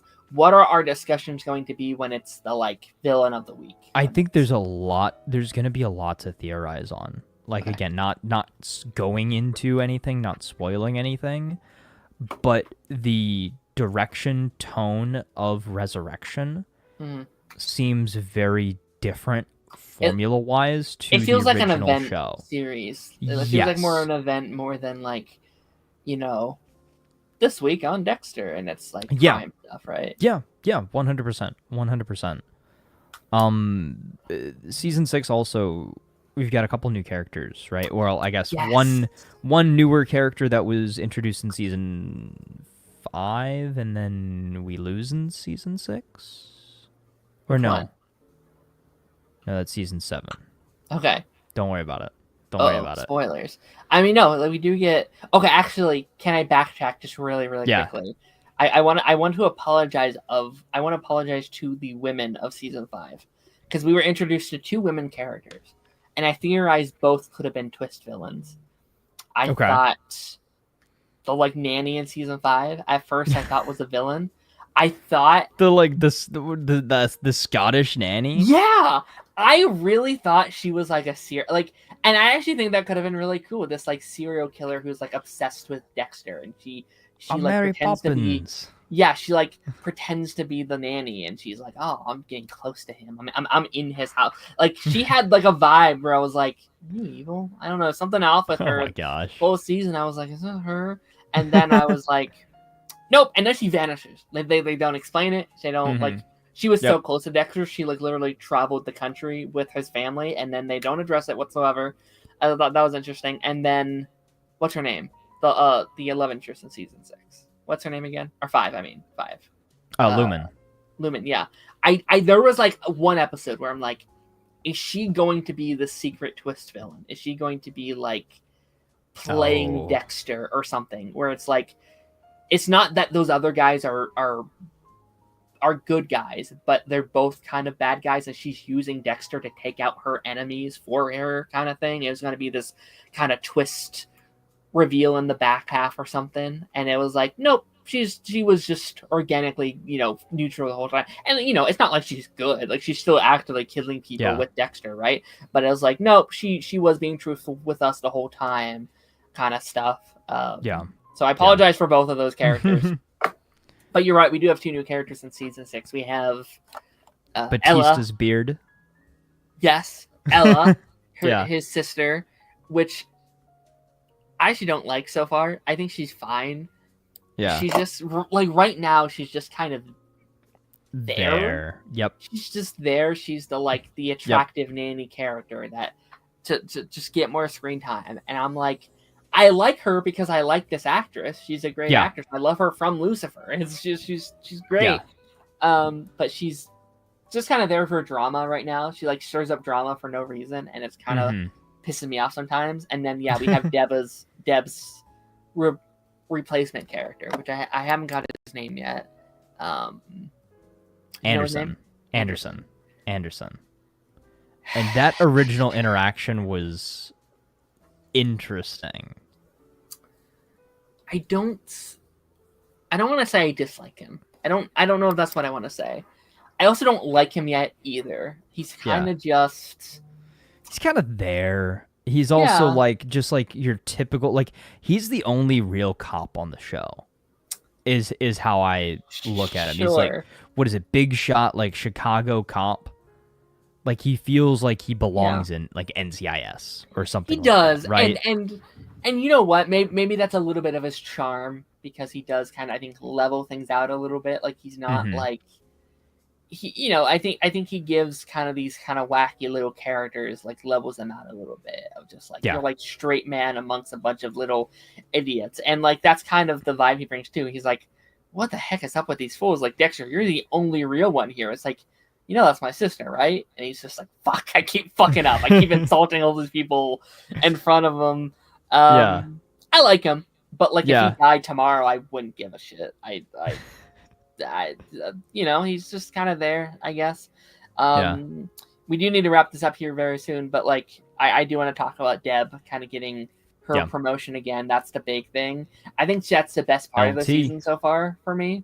I think the show needed a status quo change. I think they desperately needed a big swing to change it. And honestly, I thought season 5 was going to be the season Deb learned. I thought that was going to be the big status quo change, which I know it's going to happen eventually. It's just a question of when and how.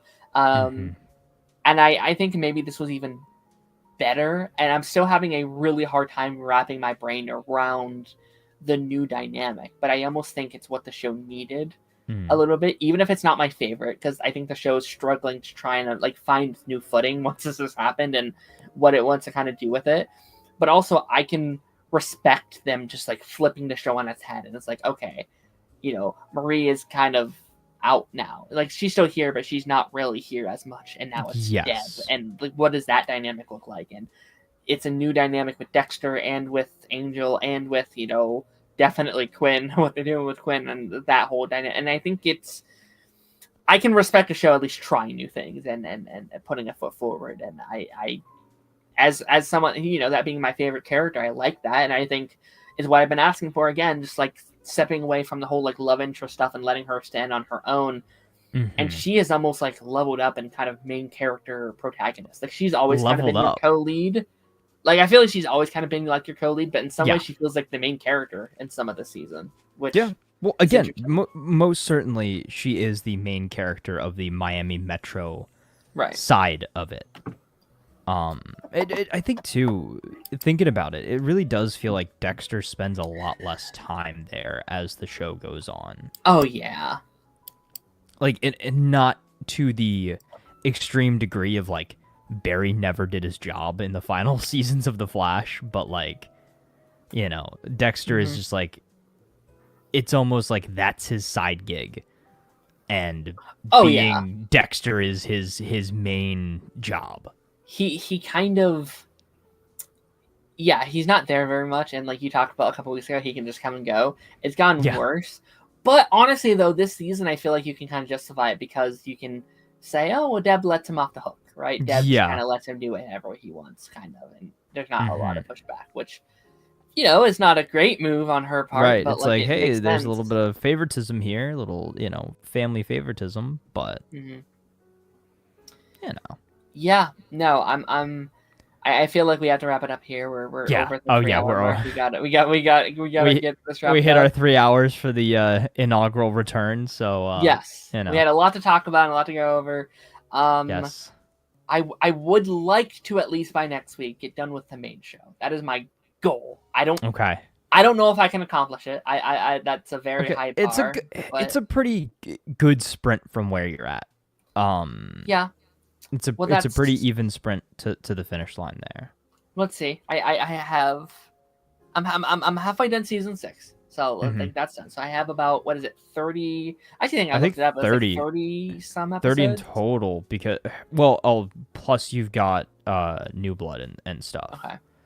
But here's my question. Finishing the original or the main show, I think if you aim to finish the main show by next week, and then you give yourself that lead up to at least finish New Blood, like you can honestly save Original Sin to watch wondering about that. later. Right. Like there's only one part of Original Sin that is relevant. Like it's literally the opening 5 minutes of Original Sin that's relevant to Resurrection, but other than that, you don't necessarily need it, and it's something very simply explained, and I'm pretty sure they'll probably reuse that scene for Resurrection as well. Interesting. So I wouldn't worry about that. If you don't get to it, don't worry, and maybe save it for when we get to Original Sin Season 2.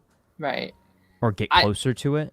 I'm definitely not waiting that long because that's the one I want to watch the most, I think. Like that's the one really? I'm really excited for that one just to see what the heck it's going to be. Interesting. But I might wait, like if I don't have time for it, I might be like, okay, maybe after Resurrections or something, or maybe while it's going on, I could be like, oh yeah, I've watched this one or something. Yeah, Well, I mean, I think that's the beauty of it. You could really watch it wherever, as long as you finish the main show first. Yes. I would never recommend you watch the new show before. Yeah, I would. Yeah, because then you'd be so confused. Agreed. Well, that's gonna do us for this week's episode. Taz, what you're working on, what you got cooking up, anything you want to shout out, promo, any of that jazz? Yeah, I mean, of course, as always, youtube.com/ToxicTaz. I think I'm going to clip the Ironheart segment for the video this week. Good discussion. Yeah. And, look forward to July 11th, because that's, of course, when Dexter Resurrection comes out. And depending, Darren, on where you are, depending on, how things wrap up, either I'll just be clipping our discussions from here, and that will be my, my video for the week, or I might try to do, a little quickie, on camera style video after every episode, and cover it like that. But either way, we're going to have, full Dexter Resurrection coverage here. Yes. So it's going to be fun. I really want to be able to be caught up in time. I think that'd be really, really cool to kind of lead up to this little series we've done on here, to be able to watch it live. And realistically, Dexter should be part of the show for many years to come, with there being 3 upcoming seasons, 3 separate shows going on. And hopefully, plus Resurrection is going to go for quote unquote multiple seasons. So, and Original Sins could go on for 10 seasons if they really wanted to. So could the Trinity Killer show too. That could be a 10-season show if they wanted to. Dude, we're gonna have Dexter forever. So watch it for it gets views, and it can get multiple seasons. So until Michael C. Hall is 90 years old. Until he's 90, 100%. Yeah. Cameron with a thing. Darren just watched the Party Nation review of Power Transfer. Just realized that Power Ranger Samurai basically whitewashed Japanese culture. They 100% did. 100% did. Didn't notice it as a child, but when you look back on it, you're like, yeah, that's kind of rough. That's a little rough. But what am I working on? I'm actually working on quite a bit of extra this week. Party Nation tomorrow. I will be hosting. Lance will be out of town. So go check out Pipeline edition of Party Nation tomorrow at 6 o'clock EST or whatever time you are right now.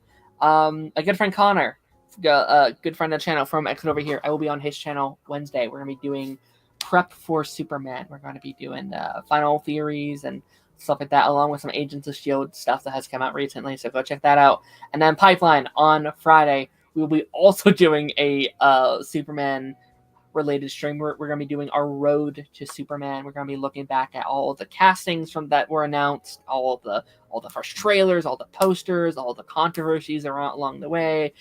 We're just going through the whole 2.5 year history and how it's led to here, and I think that's going to be a really, really fun episode.